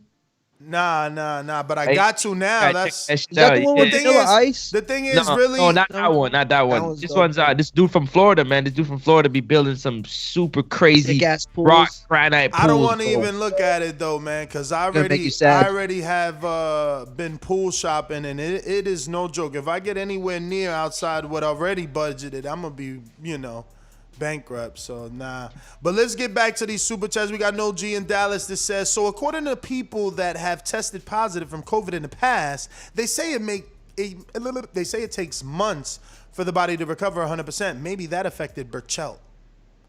COVID is the new answer. I mean, look, Tyson Fury came out and said that shit too. Even if you ain't got COVID this time, you've been given some sort of a pass during this time. You know, that's what Tyson Fury tried to do for Josh Warrington. Like, oh, COVID has affected a lot of good fighters, you know, and it's this time. Not everyone can remain disciplined throughout this time. That's why you got to give credit to the people that are traveling to those states that are a little more open, like Florida, to get that work in and try to stay in shape. We got Gregory Donovan that says, if you recorded the fight, look at Burchell tilt his head back in the corner after the first round. You can tell something was wrong. Yo, did y'all see during Hello, the gum too. Yeah, go ahead. Yeah, no, he's right. There was definitely things here and there. Did y'all see? I forgot what fight it was, but it popped up on my Twitter timeline.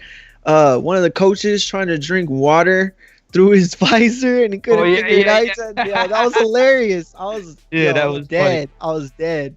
But That yo, was I want funny, to right, engage Francis? the members real quick. Couple members in the chat saying, you know, a few things like, Tank, what's his best? Is his defense better than Burchelton? So listen, Tank's defense is his offense. Tank sometimes will let you hit him so he can explode on you, like Ness clearly said, with one or two big punches and the night's over. So you got to give that account to it. And also, Valdez versus Tank can definitely be on either Cinco de Mayo or Mexican Independence Day pay-per-view. Call us. Let's do it. We got any more supers? That was it. Yeah, that was it. Smoke. Yo, We gonna hit you up. Smoke my J. What we hitting you up when we get to Georgia? I just hit him up. He said, yo, I said, yo, you said hit you up. What's good? I'm trying to see. Maybe he got the hookup on HBO Max because I need HBO Max in my life. I'm looking at stars like, damn, now I can't even watch fucking Power. Like, I haven't watched none of those. I ain't watched the young boys, the son's journey. I've been busy, you know, life hit me. But, you know, whenever you want to binge, I want to be able to binge. Like, damn, I got to pay for everything now. Cutting the cord's stupid, in my opinion. But it's a learning process, I guess. Izzy in Oklahoma, what it do? You back, champ? What's up? Remember to rate us 5 stars on iTunes. These calls are brought to you by El Camino Electrical Services, experts in electric vehicle charging stations. For consultations and turnkey installation, visit us at elcaminoelectricalservices.com. We need about another 180 subscribers to finally get to that goal of 118,000. We're going to have a party that day, man. Hold up. We them boys. Yo, shout out to everybody out there, man. There's 300 plus of us in here right now, man. Go ahead and hit that thumbs up button. Get that number to 200. 200 thumbs up, man. And while you're at it, if you can, if you haven't subscribed, hit the subscribe button and the join button, you know what I'm saying, to be a member and be a part of the show. Let's go out to the callers. Yeah, man. Yo, shout out Izzy. Izzy, what up, champ? How you been? Hey, good morning. Good morning. I've been doing all right. How y'all doing? Oh man. Good morning, Mario. Good morning. I'm doing fantastic, man. What's happening? I'm in a good state of Florida already. I know, man. I've been meaning to catch up with you about that, but I've been on in the background. Sometimes I just don't usually get to the calls, but a little busier with work, seasonal, life, of course. And y'all know how it was down here. I'm up north of Mario's, so it's been insane. So yeah, we ain't ready for that. We've been on the fights. Who's the dummy who switched over from the Valdez Burchelt at about round 9 because he saw it was go to the cards to watch Adrian Broner, whatever that was. Who's the dummy? This guy right here. I missed the knockout, man. What a disappointment. I was in the Skype chat and it was embarrassing, dude. I was like, what was I doing? On streaming this, stick with it. You've got to wait for your show. It's going to have a season. Kind of follow it on the news or however you want to look at it.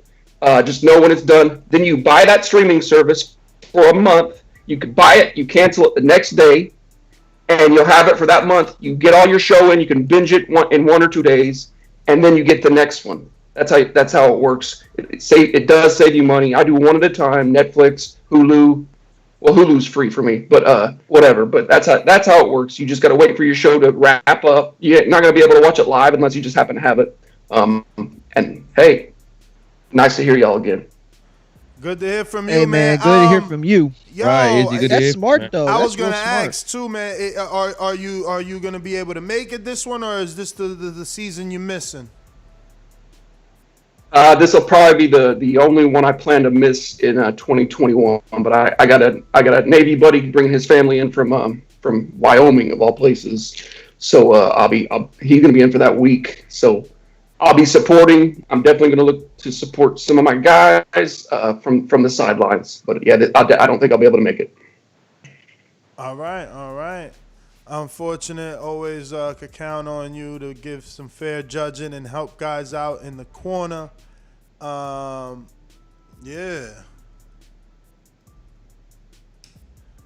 Yeah. Yo, so all right, Smoke 'em Out Jay is showing me a box. The thing with these boxes is they don't be like on point, man. Box? Huh? Is that the Android box? I don't know. It's a box. Oh, I'm sure it's gonna have Cody. Stream. Yeah, like the Venoms. You know what channels I got, bro? I'll pay-per-view on the box. You got a box? Hell yeah, bro. I be watching pay-per-view on the cable? box. But do you know how to like update it and fix the bugs and shit yourself? Yeah, because the box. Oh, see, that's. I think about it. The box, I pay like, I don't know, $3 a month for live TV. Like the box is free. I have the box forever. All I gotta do is have internet. Once I got internet, I take the box anywhere with me. Once there's internet, that shit gonna work. We gonna watch something. Wait, I don't know. Are we talking about the same boxes? Yeah, but you gotta find your shit, right? It's like having Cody, right? It's like having Cody on an Android box. Yeah, it's exactly like having Cody. Nah, see, that's the thing with the live TV is different. That's what you have Cody and all those stuff on the Android box. Yeah, you have access to use all those. But I'm talking about the live TV that runs like the actual cable box. That shit runs beautiful. So instead of $250 a month for cable, I'm paying like $3 to $5 a month. Yeah, but what channels you got? Everything. I'm Canadian. Remember, I don't have US but channels. Can you record them? US channel. I have access to Jamaican channel. Bro, I can watch Jamaican TV, bro. But can you? What you talking about, bro? Huh? Can you record those shows? No. Yo, I hate Cody, man. My There. Android it's TV cheap come enough with that you Cody, would still man. want But it. You know what I there, mean? Like all the movie law, they have Of new course. movies, old movies. They have new TV shows, old TV shows. All you gotta do is put in the name of the thing, it pops up. You watch. Listen, you can I always- had Venom. I had a Venom box, right? That's what they were called, or whatever. And it's just like the Venom box, like any other brand, right? But then they would do something to it and basically put Cody on it. Is essentially what it was, right? But this isn't. But Cody. they don't. Oh, that's not Cody. Okay, see, Uh. the reason I don't get them anymore is because and you know what? This is like man. I don't even want to tell this story. It's so embarrassing. I'm gonna save it for Untitled because this is embarrassing. But bottom line is, what happened was the guy I bought it from another person who bought it from someone else. Right? It was my cousin. I gave the money to, and he got us both one. Right? This dude I had never met, and he told me he was like on the up and up. And long story short, my shit wasn't updating anymore. So you had to have somebody like go back in there, reinstall, install, do everything, right? I didn't know how to do that, and so the dude was like, yeah, I'll do it for another $100. And I'm like, what? Like, bro, I had it for 3 months and that shit went out. Like, what are you talking about? And yeah, the story is definitely Untitled, but I'm talking about I can get everything you could think of, bro. I could go put on the box right now and watch jailbroken. it. Thank you. So that's what I was trying to figure out the word jailbroken. That's where you watch your Showtime or no? Sometimes. Sometimes. I See, watch because it. it's buggy, so you still gotta pay. No. Depends on where I'm at. Like if I'm doing a fight chat, I can't. You can't watch playback. I can't watch Showtime. It's in my living room. My studio's not. in my, yeah. So I gotta watch the playback on the Canadian side, which is on TV. So you paying for it anyway, though? Pardon me? You paying for it in your studio? My studio? No. That's because for like the family, they like. I like the box. The family like the cable. But check this out though. So you got but that's what I'm saying. You got that. Listen. When there's hold on. When there's nothing, that fallback. That's the bottom line. You got that fallback. No. When there's, I don't even watch the box. When there's nothing on the cable box, you know what they turning on? Yeah, they turning on the thing that got everything on it. You're damn right about it. I hear you, but when you trying to watch a fight, you going to your cable. You ain't going to that box. To the box? That's because the box hasn't given you access like an app where you can take it on the go with you. The TV, the cable service provide that. Most cable services have an app where you can listen to do me. that. I have one, but listen to me. You confusing me, man. You confusing me. I'm asking you one simple question. When it's time for you to do a live fight chat, how are you watching the fight? From my cable, but it's that's it. It's through an app. I'm explaining to you. But when I'm watching like for Dazn, I watch Dazn on my computer. I can watch it on my TV, but I can watch it on my computer. But you signed into your Dazn. You're not using your Android box. My Android box to what? To watch Dazn? Yeah. I've never watched a Dazn card on my Android box. That's what. Yo, Mario, does he not get my question? I think I'm understanding. No, I don't think he understood it because when we were talking about the same thing. I think what he has is something a little different.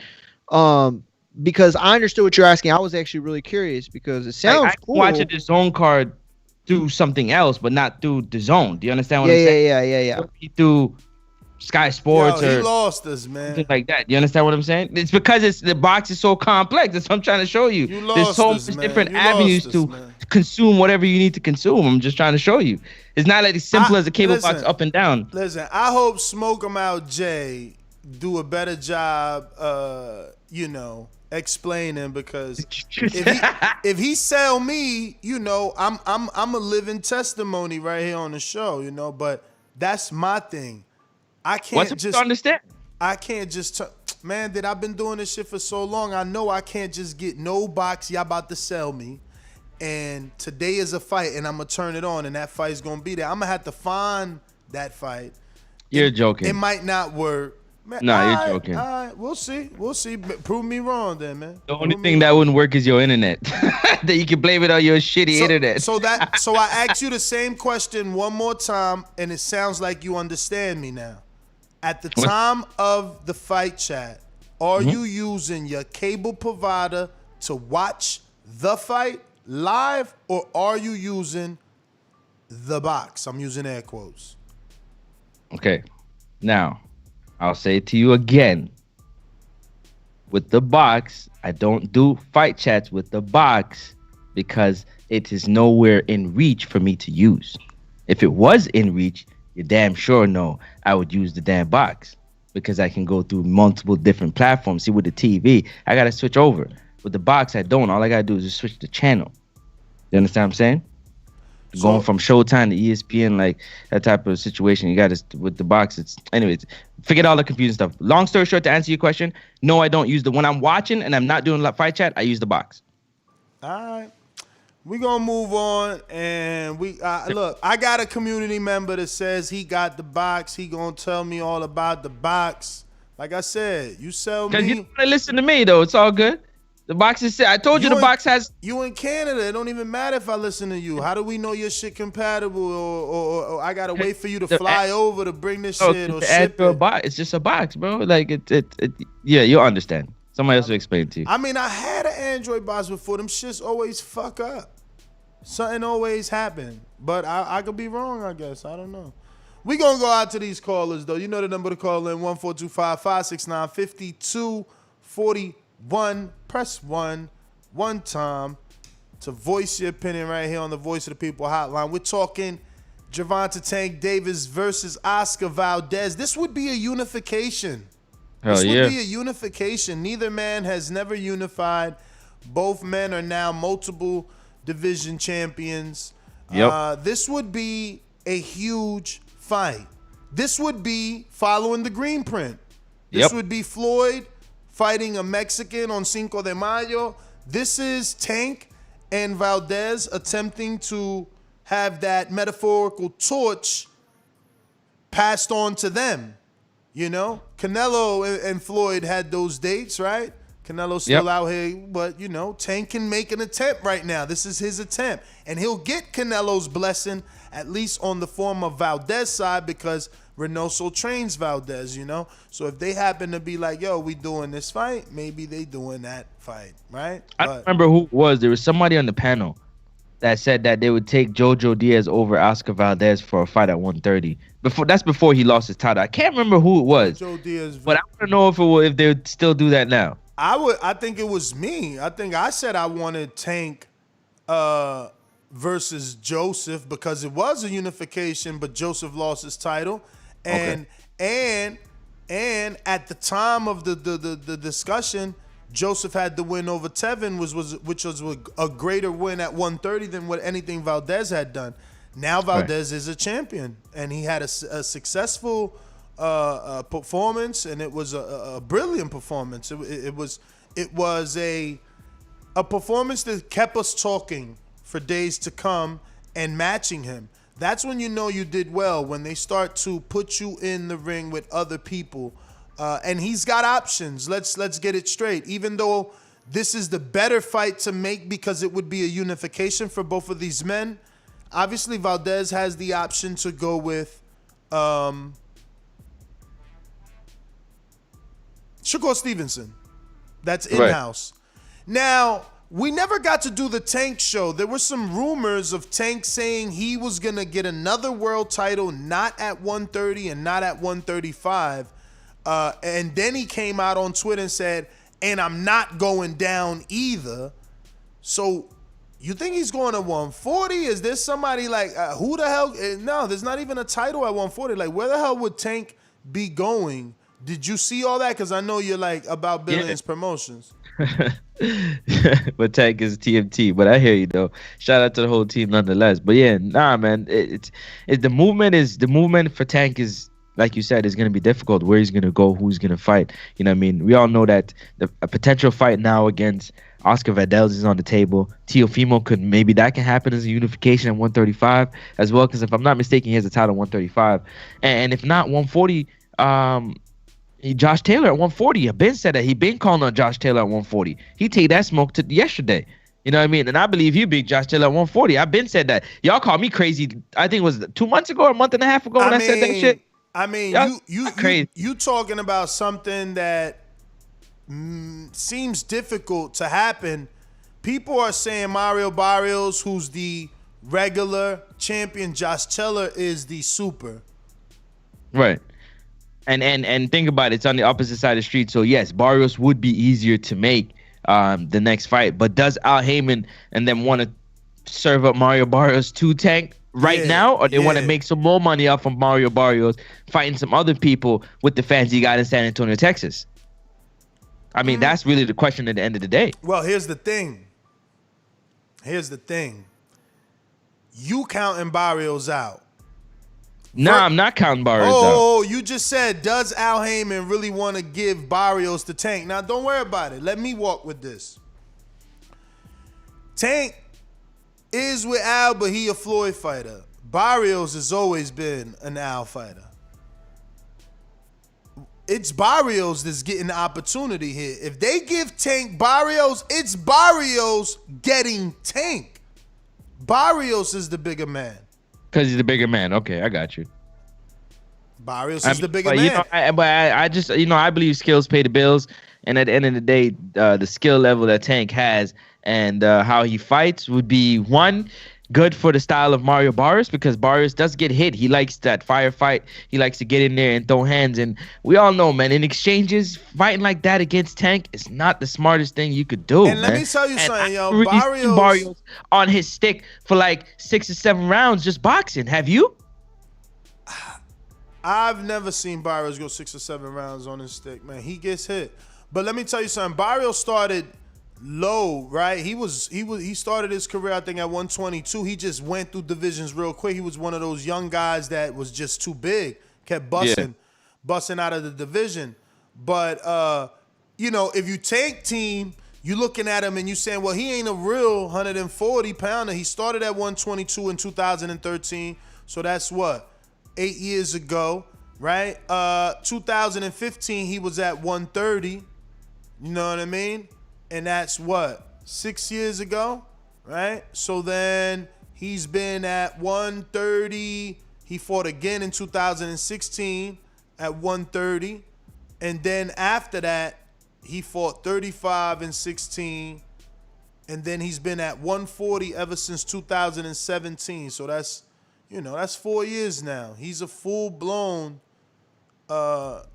junior welterweight. The thing is, does Tank believe he's a full-blown junior welterweight? Do you, as a team Tank kind of guy, like you root for Tank, do you think Barrios is not a full-blown, junior welterweight and Tank will be able to still have that power advantage that he has, down at the lower weights? It's going to be tough, man. Whoa. Echo. Yeah. It's definitely going to be tough. There are disadvantages and advantages for Tank at that higher weight class in 140, fighting the Barrios, who is, to me, I agree, is a full-blown, what you said, junior lightweight? Yeah, for sure. Big dude. You heard. No, junior welter, right? Welter. You seen Lamada came on here and said it clearly that he a big dude, man. Compare him to Robert Easter, big guys, and we know Tank is short. He's girthy, but he's short. You know what I mean? So, yeah. Just to answer your question, I do believe he is definitely a full-blown junior welterweight. Well, there you go. Oh, there he's back. San Antonio's own Mario Barrios. Do you believe that your guy from San Antonio can beat a Tank? Because there was rumors that Tank on his own Instagram and Twitter was saying that he was going to win another world title, not at any division he's already fought. So, he said also he came back to say, and I'm not going down, so that people stopped thinking it was Gary. Then Gary said he would come up, but it's not about that. It's more about who would he be fighting at another division. And we said Mario Barrios for the regular. What do you think about that matchup? Is Mario Barrios at this point a natural 140-pounder and Tank's power doesn't affect him? Because I'm looking at it like, he's been at 140 since 2017. So, like, how do they sell it to Tank? Does Tank look at him and say, man, he ain't no real 140-pounder. He was just, a featherweight not too long ago. Like, how does this look at for you, Mario? I think that there's a lot of ways to sell a fight like this, but I don't think that it I don't think you really do it, like actually do it, unless he puts himself in a situation where, those other fights like a Ryan Garcia, Teofimo aren't landed. But as far as how that fight plays out, honestly, I think I'd favor, depending on what weight it was at, the closer to 140, the more, you favor a guy like Mario Barrios, I think. And I'm not saying he becomes a favorite, but Mario is a big guy. I'll take it further. I don't think he's just a natural 140 guy. To answer your question, I think that there's a good chance he's like getting to a point where it's going to be tough to make that weight pretty soon. He is headed to welterweight. He needs to get his big fight that, it secures his legacy at 140. And it's not going to be like, much of a lay. It's not a Danny Garcia type of situation or Terrence Crawford, but he needs that big fight on his resume. It can't be the Cowboy Carls of the world. Does he have to win, or can he take a loss in that big fight and it's okay? No, can he take a loss to Tank and it be okay at 140? Yeah, I think yes, absolutely. I think that. So then he should do it. This is actually, I never thought about it. This is a win-win. If Barrio beats Tank, Barrios gets that clout, and Tank doesn't lose any of his titles. Because he could say, I went up, he shouldn't have jumped up 2 divisions. He shouldn't have jumped up 2 divisions. So that's 10 pounds he's moving up. This is like the opposite with Mike Garcia, Earl Spence, in a situation where you got the Hispanic fighter up, and then you got the black fighter moving up to accommodate that weight. But that's how good I think Tank is that this isn't a blowout between him. Like if you said, okay, well, if Jermell Herring moved up and fought Josh Taylor, what would happen? Like right now, how could you not favor a Taylor? But this is different in that Gervonta, and a lot of people believe he is, if definitely top 10 pound for pound. Some people have him, and then definitely in the top 3 in the next couple years. People have him. They project him. The reason I'm confident because I've heard and I've seen a little bit here and there. I've heard many other fighters of that have done it. Say Tank has parked heavyweight, light heavyweight, cruiserweights in the gym, man. Park, sparring, headgear, big gloves, knocking them out, putting them to, having them retire, can't continue, get out the ring, whatever the case may be. So, and Red Chat, think of Red Chat. Look what he did to Red Chat. Right, and that was chubby, right? In sparring, And he was chubby, right? So it's a different thing when you got smaller gloves and you got no headgear on, and somebody's throwing with the same type of power and explosiveness. It's something to see, you know what I mean? It's something to witness. Just ask Leo, who put up a great fight. Who put up a great fight? Remember, Leo was hitting Tank, but Tank just wanted to get his off. Barrios is a big dude, but does he have the skill set like that to really keep a Tank off of him? Tank definitely gonna have to go to the body. And Tank has that Akhmadov fight to look at. People thought Barrios should give him a rematch. Tank spars big dudes, man. He's around big guys. I'm sure he's gotten in the ring with Easter. So Tank has a possibility, but again, in the business side, it's a win-win. Tank loses, he had no business up there. Tank wins, he comes back down, he's a star. He's this monster moving up around.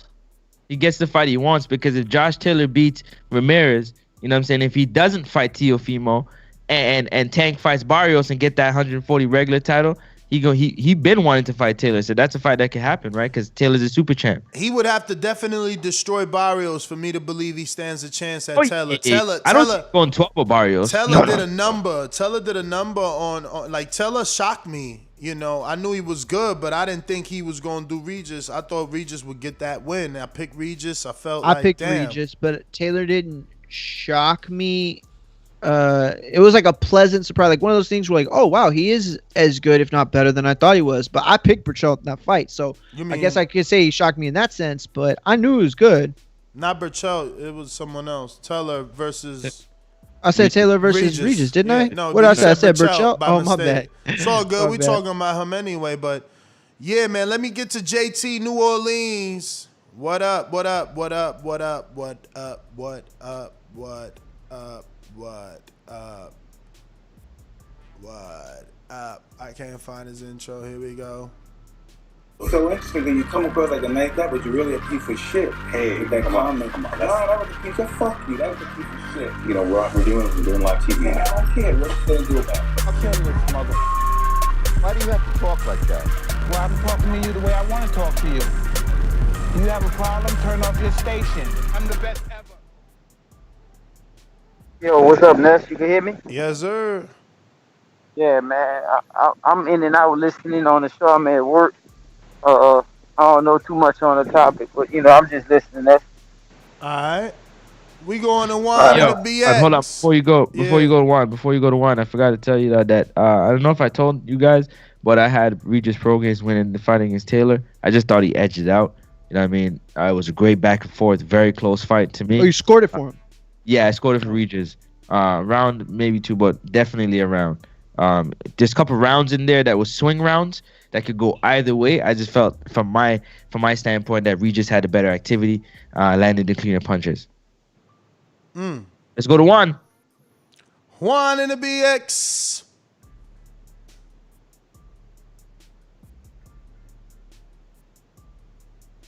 All right, we going to Salvador in Alabama. What up? What up? What up?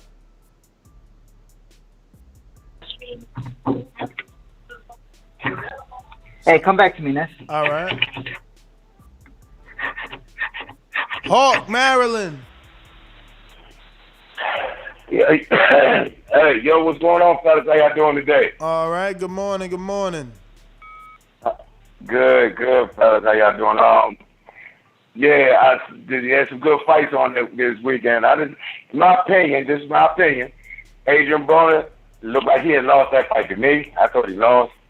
He took too long to get going. He really just, for me, he old for some reason. He just seemed old at 30. But that Barrios, ain't that the one under Virgil Hunter? Yep. Nah, they ain't putting everything in there with no Barrios. Not Floyd. They ain't doing that. And the other guy, Valdez, that beat over the weekend. Now, that was one hell of a fight. But that Valdez, he leans forward a lot.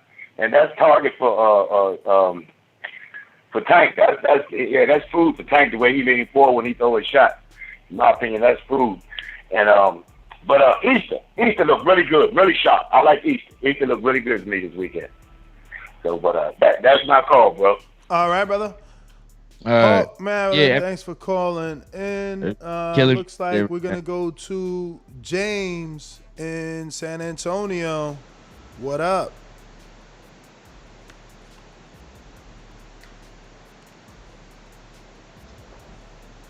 James, you there? Oh, shit. Wrong one. Yes, sir. Can you hear me? Yeah, we do. Sorry about that. Can you hear me? Yep. Hey, Dennis, I had a question. I'm at work, and I'm not hearing everything, consistently. So I don't know if you guys talked about it, but my question to the panel is, when do you foresee Oscar Valdez becoming a pay-per-view star? Because I know pay-per-view would be good with Tank, for sure, even Shakur, but, he hasn't been, Miguel Burchett wasn't pay-per-view, but I think Oscar Valdez, with his story, man, his background, his appeal, speaking English and Spanish, I think he'd make a pay-per-view type of guy. But, being under Bob, so I don't know. I just wanted y'all's take on it. That's all I got, man. Yeah, man. Needs a good dance partner for me. Shakur. I don't know that Shakur's ready for pay-per-view, but Tank already did it, and it was successful. So that's why it would make sense. Like, if there's real interest in that unification, it probably makes sense to Bob because Bob doesn't have anybody else he can do a pay-per-view with Valdez. Now, the thing is, when Bob looks at Valdez versus Shakur, what numbers does he see? And then same thing when it comes to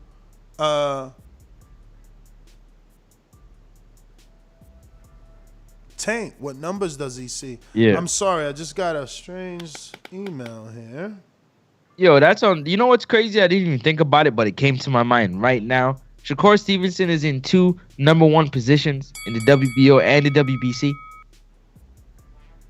Yeah. Wow. He has access to the WBO title that's Jamel Herring holds, and also the WBC now that Oscar Valdez has just won. Shout out to Shakur Stevenson, man, making moves at 130. Could potentially find himself in a unification bout at the end of the year, man. At 130.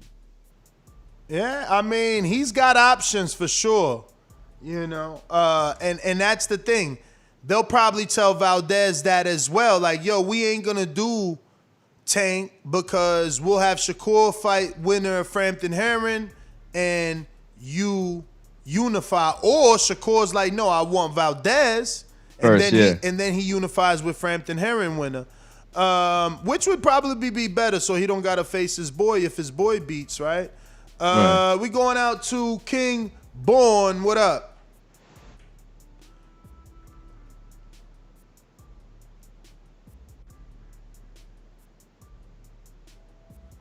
King Born, Brooklyn. When you see old dirty bastard fall in a position like that, then you know that I'm getting ready to bust your.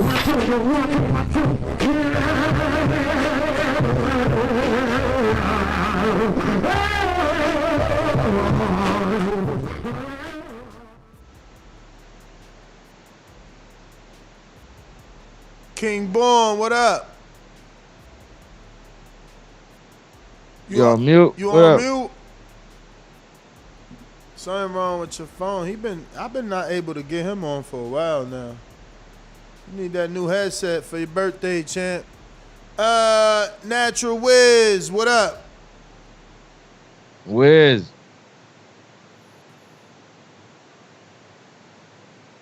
Oh. On the back of the truck out Yo, there. can you hear me? We hear you Yeah. perfectly, man. Yeah.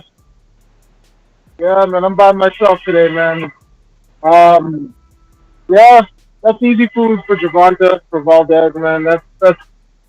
I'm not even thinking about that, man. That's easy work. But Nez, I got an Android box, and I got the IPTV streaming service. I pay like $100 for the year, and I watch all the fights, whether it's Dazn, ESPN, Sky, anything, anything, doesn't matter. But do you watch it live? I watch it live. Is you on delay? Is you on delay calling in the next day and shit to the show? Is you freezing? If there's a delay, is you maybe freezing 30 up in the middle of a hook? No, Is it getting no, glitchy? No. I hear you. I want to believe you, man. I want to believe you. That's how I watch all my fights. That's how I watch all of them. I don't have cable. So I watch all my fights, all my UFC fights, K1 fights. Don't matter. I watch all of them. I'm just shocked that it actually works pretty damn good. But yeah, man, that's what. How long you been on it? Dude, since with this guy for the last 2 years. No, three. Sorry. With this guy. So you had to find a new guy, huh? No, I was actually all new to it, to be honest with you. Right? I was using the whole bullshit Cody, right? Yeah, and then me too. That one of my shit's guys, trash. Yeah. So my brother's like, yo, I used to work with him in security. He's like, yo, I set up this new service, and yeah, I've been with him ever since. And no issues, man. I just give it to him in a year in advance. That's how nice it is. I think it's because it's based off a UK stream. So the UK stream has everything, right? I got pay-per-view. They got the pay-per-view links. They got the daily links. They got so many links. It's just like, man, like I just need to know where the fighter's fighting. Like, say he's fighting on Showtime, I'm watching him on Showtime. If it's Joshua on Dazn, I'm watching him in the main event around 5 p.m. But you ain't getting the real commentators. You getting Sky or like British or some Danish shit. Whichever broadcast I'm watching. For ESPN, I'm watching the ESPN guys. If it's Fox, I'm watching the Fox, the Sean Porter guys, right? The Zone, I'm watching the Zone guys. Wow. It all depends on which. You got a good service then, man. That sounds impressive. I'm shocked. To be honest, I'm shocked. Because it would have cost me an arm and a leg to afford all of that, to be honest with you. No, it does cost an arm and a leg. But listen, let me get to some other callers here. We got looking like Albany. I'm sure this is Antonio on another burner. What up, Antonio? Yeah, I think it's like burner number 47. Bruh, If I'm not mistaken. I've never met someone that changes their number that much, yo. You got a lot of baby mamas. That's what it is. No, actually just one, bro. Just one, man. I got a son and one baby mama, man. That's it, man. Dog, But why, nah, why man, do you just life, change your man. number so much? You got a stalker girlfriend? Nah, just life, man. You know, life, man. But anyways, yo, talk about boxing, man. Yo, I bet man. you do. Great weekend of fight. Great weekend of fight. Yo, no, for real talk, no, for real, though. I wanted to call in and say this real quick, man. Because, you know, I'm a proud Puerto Rican, man. Been following boxing for fucking many years and shit, man. And I gotta say, man, like, 2021, man, I feel some type of way, man. We ain't got no, like, big-time Puerto Ricans popping right now, man. You Like, got Edgar Berlanga, man. I mean, we got Berlanga. Yeah, we got Berlanga, but this is the thing, bro. The Bro, you got Mexicans got Xander us, man. The Mexicans Zayas, got us. man. You got Xander Zayas. Yo, No, but listen. bro, you crazy, No, man. let me just say this, though. Listen. Yo, but hold on. Let me say this. Great fight, man. Valdez, man, I'm a fucking big fan now. Burchell came strong, man. You got but Ofacio Valdez was Falcon, man. smart. Why you playing Falcon out, man? Get your shit No, back. but let me just say this. About Berlanga real quick, though. Like, we got that Mexican right there, Benavidez. She's gonna murder that dude, bro. I'm telling you, bro. If they fight, bro, he's gonna stop him, bro. He's gonna stop Berlanga. Man, you tripping I'm telling right now. you, bro. You tripping right now. Nah, good. We You gonna a fake fight. Puerto Rican, Yo, man. and Broner, Take off the Broner, flag, man. Take off the flag. You a fake Puerto Rican, man. Nah, man, look at Broner. He beat up another fucking Puerto Rican last night, bro. Undefeated dude, too, bro. Bruh, like, man, that it is dude what it wasn't is, the though. It is what it goods. is, man. That dude wasn't the It is what it goods, is, man. though. All right, man. No, for good weekend of fights, man. And, yo, Valdez, man, he a beast, man. He gonna be rocking for a minute All right. with that belt, man. So, all right, man. Thanks. Yo, this is a Puerto Rican right here, Ofacio Falcon Jr. Y'all could get behind him. Father-son duo. They get, they train alongside with Coach Coach Nelson and Jose Guzman. The kid's right now 4-0, 2 KOs, and he's Puerto Rican, man. And, he got that Edgar Berlanga love, that Josue Vargas love. That's another Puerto Rican, Josue Vargas, you know what I'm saying? Edgar Berlanga, like, my man tripping. This Puerto Ricans, are they great yet? No, they on the up. They gotta prove it, They on the up. You know what I'm saying? Yo. But Berlanga is doing everything right. He already being talked to with Canelo, Benavidez, The only one that they ain't put him in a side by side yet is Charlo, right? Have you noticed anything on your timeline? Like I didn't. Yeah. I only see him like side by side with like a Berlanga and Benavidez and a Canelo, but he gonna need to fight a Charlo eventually too. You know what I'm saying? Cotto had to fight Mosley, Yeah. Yo, I got two quick questions, man. Two real quick questions. What Number up? one, did you go to Coach Chip's gym yet? Hell yeah, man. How was it? You got to tell me how was it, man? It was something like what I thought I would end up with, like an enormous garage, like those 40 by 40 foot metal garages. But that one was more maybe like it's got to be 40 by 40 because that ring definitely was 20 by 24 foot high. So it's a big garage, but that's it, man. It's just to work, man. I can imagine that shit in the summer. I talked about it before. In the summer, that shit must be a sweat box because it was cold that night. Yeah. And they had the door open and we were still sweating. But it was a great gym. I went on a Friday and, they said that only the real fighters come in on Friday. So only Tyler and another dude was there. They said to come back Monday if I want to see how it gets because they said that little gym gets crazy. The thing is, I don't know if I'm going back. They don't even got a bathroom. You got to go to a porta potty and there's no changing. It's like straight up change right there. Free ball. Like, what the Hey, like, nah. You know what I'm saying? No, what the fuck? I went and did a workout. So I worked out and then it's like, yo, ain't no changing. Or you could go change in the fucking porta potty. I'm like, man, look, I hung up a motherfucking my towel and shit, went behind one of the machines and changed in my clothes, man. Shit, listen, I'm from the gutters. But I did go to that gym already. And yeah, man, I'm trying to go to Coach Nelson gym. It's just all the way in Orlando, but I'm trying to set the date. I'm trying to go to Mike Polite Coffee's gym as well. Need to set the date, but yeah, I'm moving around.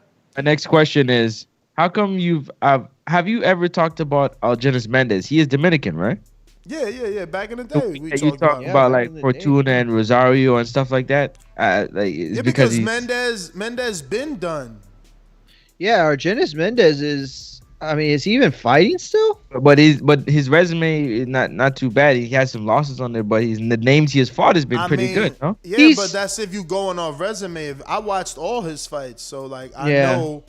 I remember him on the Friday Night Fight circuit. There's nothing wrong with him. There's nothing wrong with him. He got dog and everything, but there's just a certain level of fighter that he cannot beat.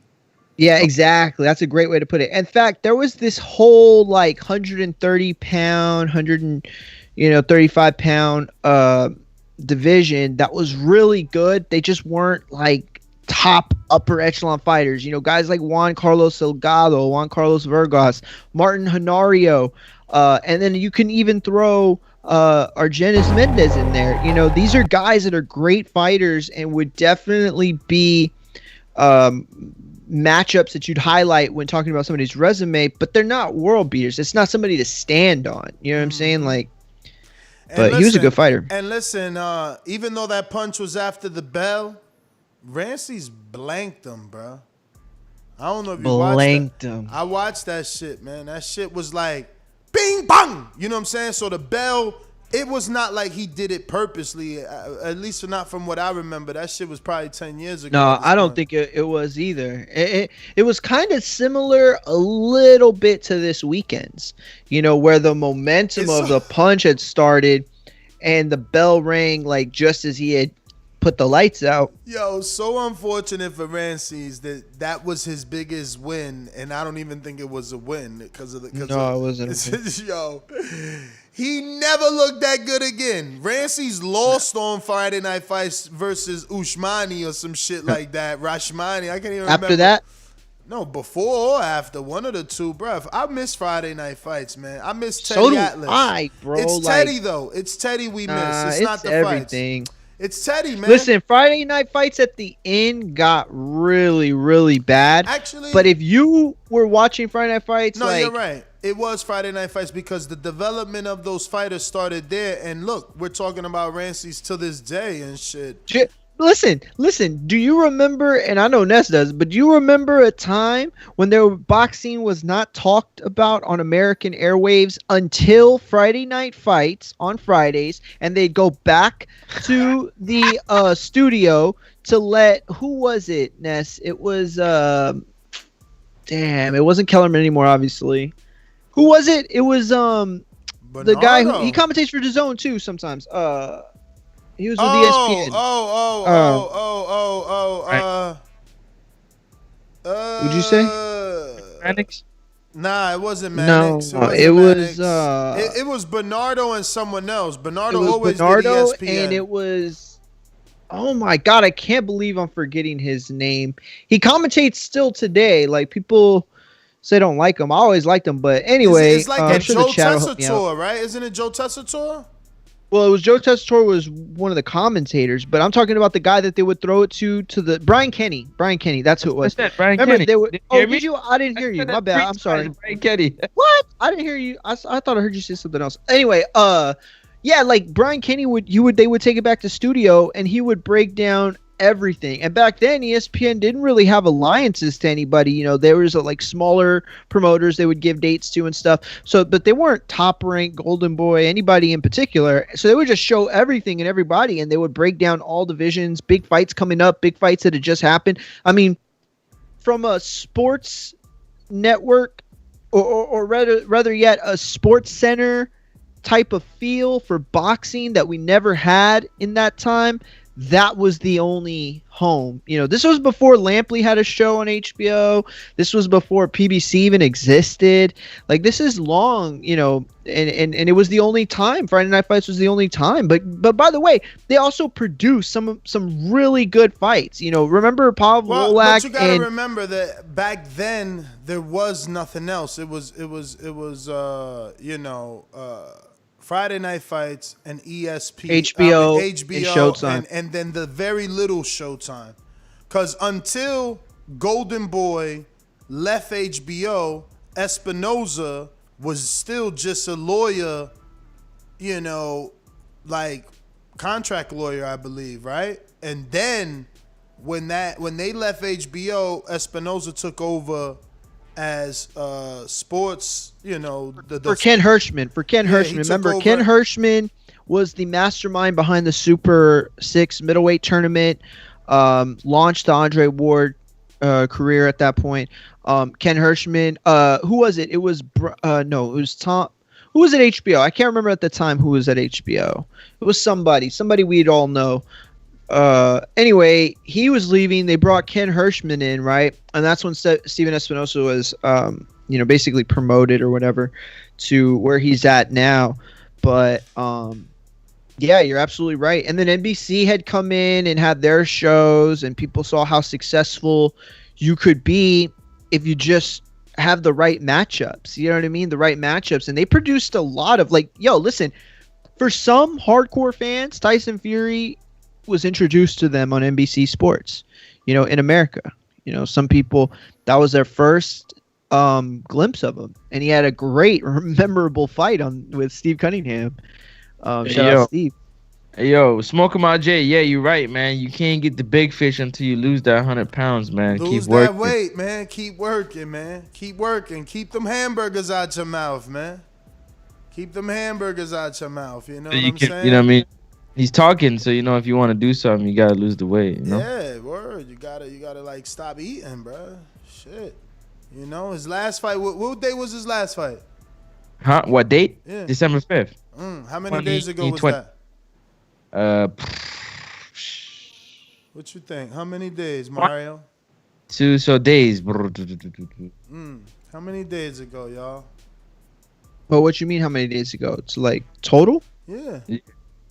I don't know. Let's get that number. But definitely over 40. CYP, what up?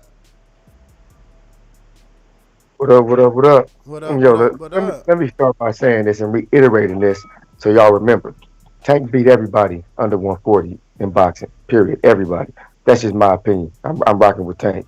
Now, when I was looking at Mario Barrios, the dude ain't never been tested. Like, never. Like, not even close. Like, so for anybody to think that because he's tall, he's supposed to be able to beat Tank because he's tall. I said, well, shit, Robert Easter should have been the man at 135 then, because he was way taller than everybody, and he was still beat.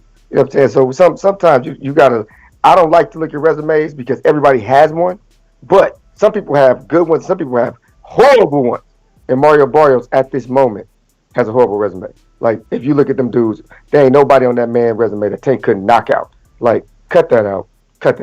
I don't understand it. When it comes to my man AB, look, man, AB had a 2-year layoff, a real 2-year layoff, like a real 2 years laid off. The man, in my opinion, looked good for 2 years off. And it was a close fight. I scored at 114, 113 for AB, and my scores are always correct. Everybody know I ain't biased with my scores.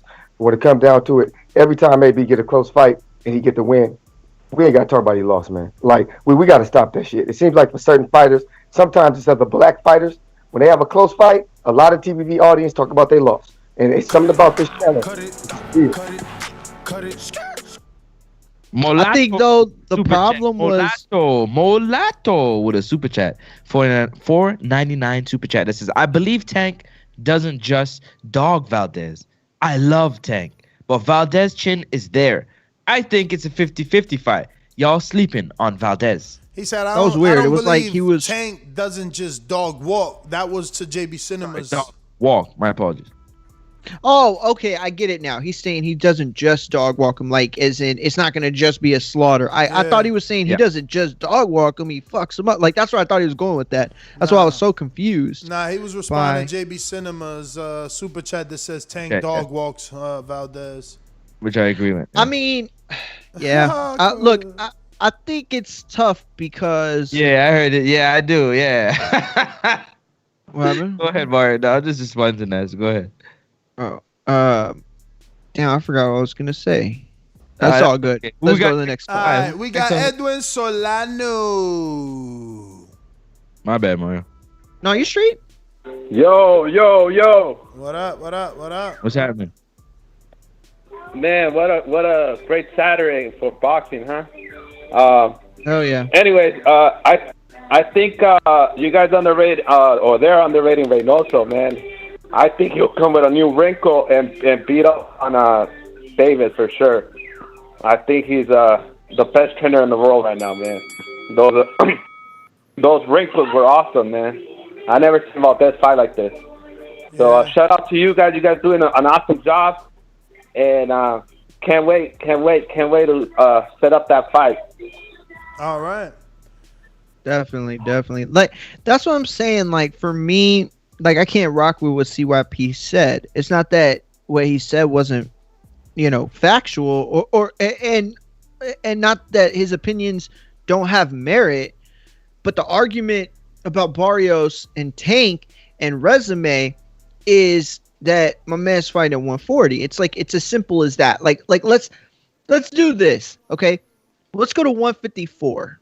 Let's pick a guy like Brian Castano, right? Brian Castano, who just won the WBO belt by beating Teixeira.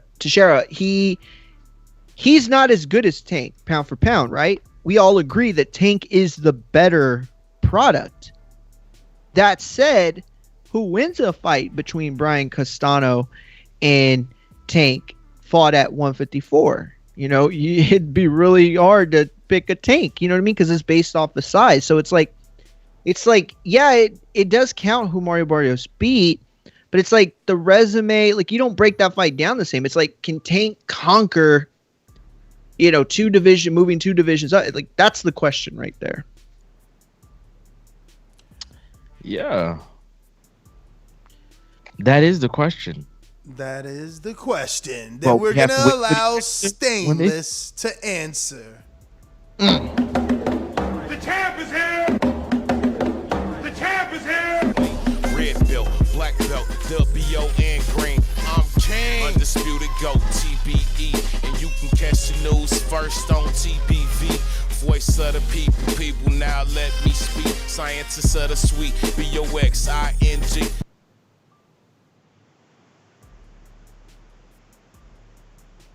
All right. Yo, fellas, it's good. Can you hear me? We hear you. What's happening? I ain't seen one fight from this weekend, man. I was enjoying a beautiful birthday with my gal. I just wanted to thank everybody for the shouts out, for the birthday shout outs, man. It's always good to see my community coming together, man. But I got to get back to work, man. I'm arguing with CYP. Give CYP my boomerang. As I always say, please make sure you push the thumbs up. Share this in every episode of the Boxing Voice podcast. It's TBV for life. And if you ain't on Patreon, that's because you're stupid. Shout out to El Camino. Peace. Yo, real quick, we got a cash app from Daniel Lima, who says, keep up the good work, TBV. So shout out to you, champ. We appreciate the continued support. We got one call, but it's blocked, so we ain't really doing that. We're going out to Majid out here in Orlando. What up?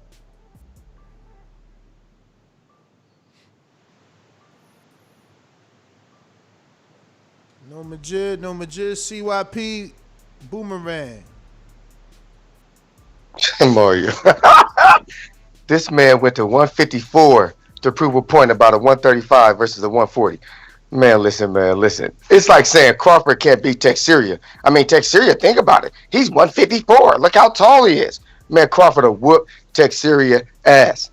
Listen, it don't matter what weight division you in if you ain't tops at that weight division.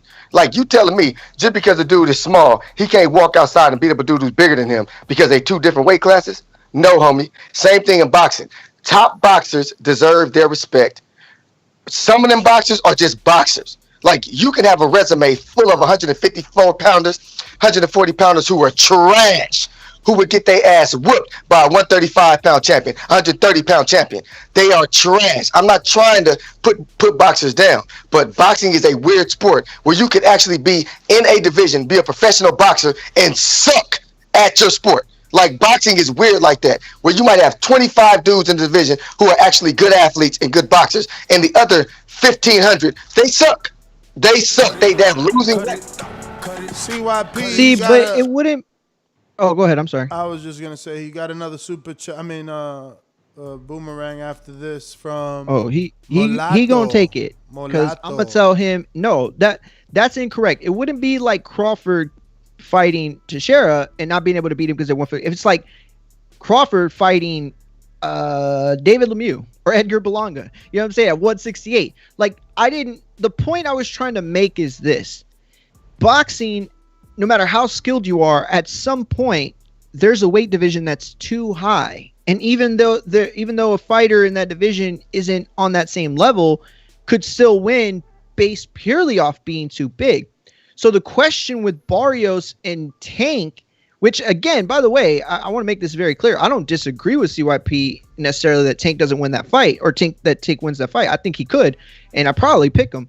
My point is only that at some point a fighter is either the combination of being too good and too big. So the question isn't about resumes. Oh, well, who's the better fighter? We know that Tank is the better fighter in that situation, at least my opinion.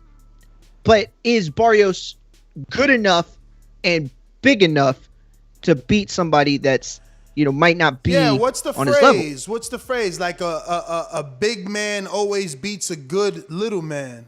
Yes, a good big man beats a great Always little beats- man. I forgot who said that, but that's that's one of the old adages. You're absolutely right. I 100. forgot all about that saying, but that's the only point I'm really trying to make. And I don't know, it's hard. I don't know if Barrios is that guy. But is he big? But is he good enough? That's the Exactly, question. that's the Is question. he a good enough big guy to beat that great little guy? And that's why I think Ness's point is spot on, that this is a great fight, like a perfect fight for him, because Tank could lose to a Barrios and he has an out. We could say, well, bro, that was way too big. He shouldn't have jumped up that big, blah, blah. He beats a guy like Barrios. Well, then it's like you can beat a Barrios and you be a 140 guy, and that's a big win. But for a guy like Tank to come up and beat a guy like Barrios, that's a huge win. It maximizes his win. Just like beating, John Ruiz at the heavyweight division wasn't like, the biggest cap in your feather. But for a Roy Jones to come up to heavyweight, that's a huge accomplishment. It's an accomplishment we still talk about today when we're talking about, Roy Jones's accomplishments. So, it's a good fight. I like that fight a lot. I don't think it's a blowout either way. All right, CYP, Molato's Boomerang. Oh my goodness. So, one, you would pick Tank in the fight. Two, you use Roy Jones versus Ruiz, but also said a good big man, great little man. But Ruiz proves my point. Ruiz was a champion. He was better and highly ranked than Barrios is at 140, and Roy Jones still beat him. But the reason why Roy Jones picked him is because he wasn't a great big man. That's my point. Mario Barrios is not the guy that we should be debating over. If you're going to say Regis, if you're going to say Taylor, if you're going to say Ramirez, different debate. Not Mario Barrios. This is not about 140. This is about the guy you guys are picking to beat Tank or to give Tank trouble. It ain't him. And there's nothing he's done so far that says that, except for him being big. And we all know that big shit don't matter. It don't matter because we have seen big dudes who are good get their asses kicked, get knocked out, get sparked. That height shit is overblown when it comes to fighting a dude who's built like a goddamn tank. CYP up. The reason why I didn't mention Pro Grace because he doesn't have a title, and Barrios has a 100. What's it worth to him, right? Yeah. Title, right? Yeah, it has to be Well, worth. but I think, but CYP's argument was, it's like, he's not out here capping for Tank like, oh, Tank beats the entire world and he beats Fury and AJ on the same day. He's not saying that. He's saying that if we're gonna talk about who could test Tank, and then we bring up 140, Mario Barrios isn't in that discussion. Now, I disagree with him there, but I understand what he's saying. It's like, if we're going to talk about what the big test would be, it would be like a Jose Ramirez, a Josh Taylor, Regis Progress. These are all guys that are, Jose Cepeda too is a good one, that are ranked high in the division. Mario Barrios with Ring Magazine, I think he's like 8 or something like that. So I understand what he's saying. I've seen Mario Barrios for a very long time. I know how good he is. I know how good I think he'll be. 7 in the Ring Magazine rankings. And how do you know that? TheBoxingVoice.com/rankings, my dear friend. Well, that's the place where you can go and see every division ranked in every sanctioning body. From the Ring to WBO to IBF to WBC to WBA. One day the IBO will be up there. It will be up there. I want it there. And women's divisions. Hey, Mario. Yeah. Show Kid said, I hope you back to training because he wants no excuses, man. What's your response? He gonna say Texas was in a pandemic. It was in an apocalypse. So he no couldn't excuse, train. but oh shit. That is an excuse, though. That is an excuse. You just made one. Oh, I couldn't get to the gym for the whole week because it's never been cold outside. Dennis! Coño! Carajo. The fire's coming. Are you ready for the fire? We're firemen. We are firemen. Y vuelvo a nacer. Okay. BoxingVoice.com. Hey, Ness, everybody. Blessings. Hope you're safe. Everybody's doing good. What up? I always talk about when boxing unites my wife and I again. I got a 72-inch TV in my bedroom, badass California King, and I got to watch boxing on my tablet while she watches L&M or some bullshit. So I enjoyed this weekend because guess what? She wanted to see that fight because everybody was talking about it, and it ended up working great for me. So now the next few weeks, every weekend coming up, there's a fight. Guess what? We're going to buy chips and salsa and get back to fucking boxing. So, I'm just a dude that got to make his wife happy. You know what I'm saying? And I'm okay with that because she's badass. But bottom line is, I always think about Chris Colbert because we always talk about 130. I realize he's just the one WBA regular. I wish we would talk more about him, or more important, that at least he had his name in someone's mouth. And at the end of the day, bro, when I look at everything in boxing, it has always been my refuge and where I go to just be happy, man. And I'm glad that I got that little spark and it's coming back. Another thing, I put in the chat a while back in the back hall, a friend of mine, that I pay $35 a month. And I get everything to include Disney Plus. I'll put his phone number. He's in Tampa, Florida. I'll pay $35. Any pay-per-view. I got shows. I got every damn thing. And this weekend, looking for ESPN Plus because I thought that the fights before the ESPN card was on ESPN Plus. I was looking. Guess what? There's 7 different shits there of ESPN Plus. It ain't verified. I haven't checked that out. But Ness, I got your number. If you want, I'll hit you up. Try it for a month, bro. It's $35. If it's more than 3 TVs, you can pay $30 a month for 2. So, Ness, I'm going to text you his number. At the end of the day, just make a decision, check it out. And I'm telling you, it's the best deal around. I miss you guys. I'm out here doing what I got to do to get these veterans their COVID-19 shot. And it's very rewarding, man. It's very rewarding. I don't get to call as much as I like, but I hear everything. Sometimes I'm 1 or 2 shows behind, but you dudes help me through my day. And sometimes when I'm in the veteran's house, through God's grace helping him, because mostly I help myself by doing that shit, is they listen to the show and we start talking shit. So TVV has been around my veterans since I know you, Ness, when you had like 40,000 followers. So again, this is like my therapy and my happy place, and I'm very grateful and appreciative for all the grind you guys do. All right, fellas, have a good day. Blessings to you all. Much love and respect as always. I'm out. Champ, thanks for calling in. Davidian, Buffalo Falls, talk to us.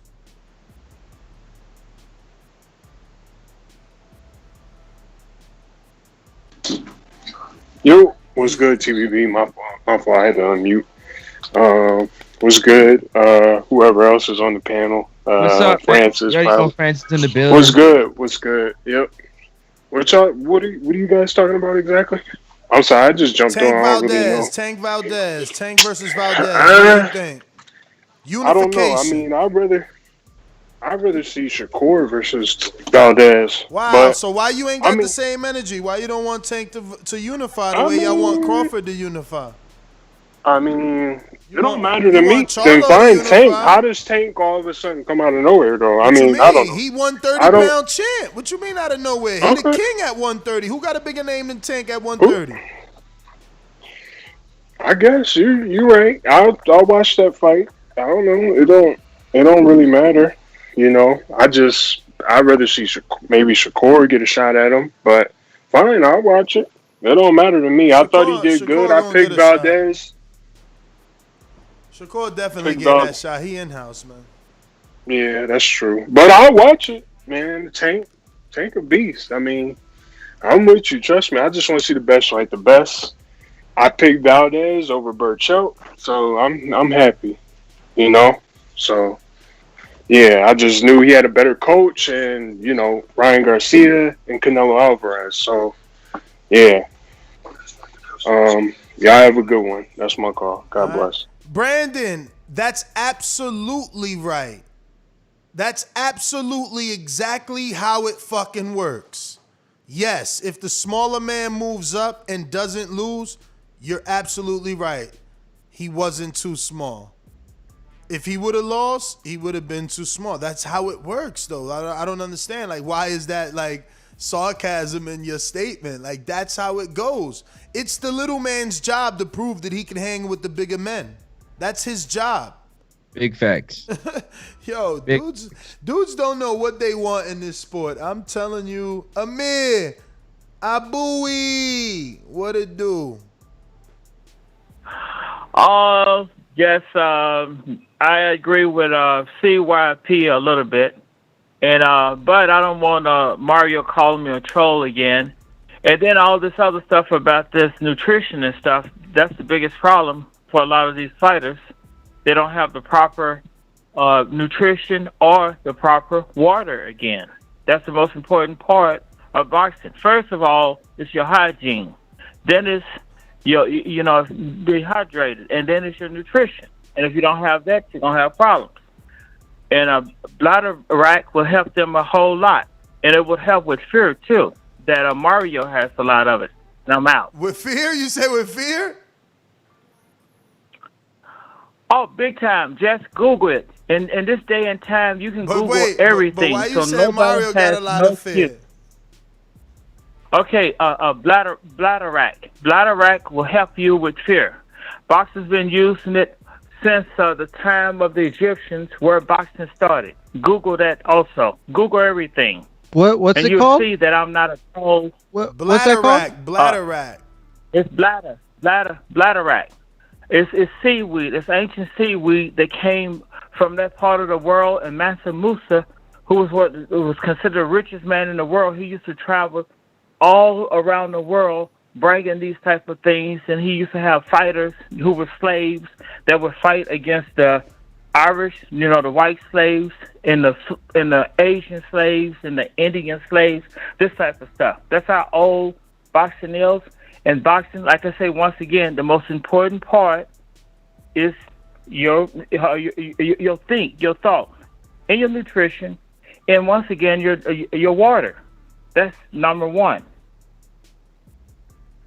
So I'm out. Thank you. Nah, he's right, bro. I didn't know how important water was until it was like very, very late in my prep for Keem. Like I was like like I would drink water before, but Oh, not shit. really. And it wasn't until like Now I would you like. using the water bottle excuse too? That's funny. Man. No, I mean, listen, it's not. Water isn't like, oh, that's gonna break the difference. I mean, I guess it could maybe, but no, that's not what I'm saying. I'm just saying like it's a benefit. It's definitely a benefit. Like you drink, a gallon and half a gallon of water, the day before. Like it's gonna help you. Like what I mean, or it helps me at least. It helps me not to get tired so fast. Stamina wise, like it's just like a lot of benefits. He's right, but I never heard of bladder rack. Yo, they said keep Spike Mario's water, man. I'm out of here. And that's GTO. That's funny. Catch us on the next one. Untitled 5 o'clock. Francis, the praying mantis. Yeah, I'm with it. 5 o'clock. 5 o'clock. Yo, at Mario Mugia on Twitter, at Mario Mugia on Instagrammy. Peace. All right, you already know, man. Next up, Sports Talk. You can catch me personally, any XUP Sports Talk. Also, you can catch me at the weigh-in. You know what I mean, on YouTube. Also, the weigh-in box on IG. Appreciate y'all. Don't forget to smash the thumbs up button on the way out. And wear your face mask. Wash your hand, man. Stay away from Corona. Malato with the last minute super chat. Knockout Gamboa faster than Tank. Does Valdez knock out Gamboa faster than Tank? Yeah, and the thing is that I don't really want you to bring that shit up because then they might give him like that title defense, like that volunteer versus Gamboa, man. Yeah, I want to see that shit. You know what I'm saying? But yo, that's the last caller. We are out. Catch us on the next one. That's GTO, Instagram, and Twitter. Peace. Peace.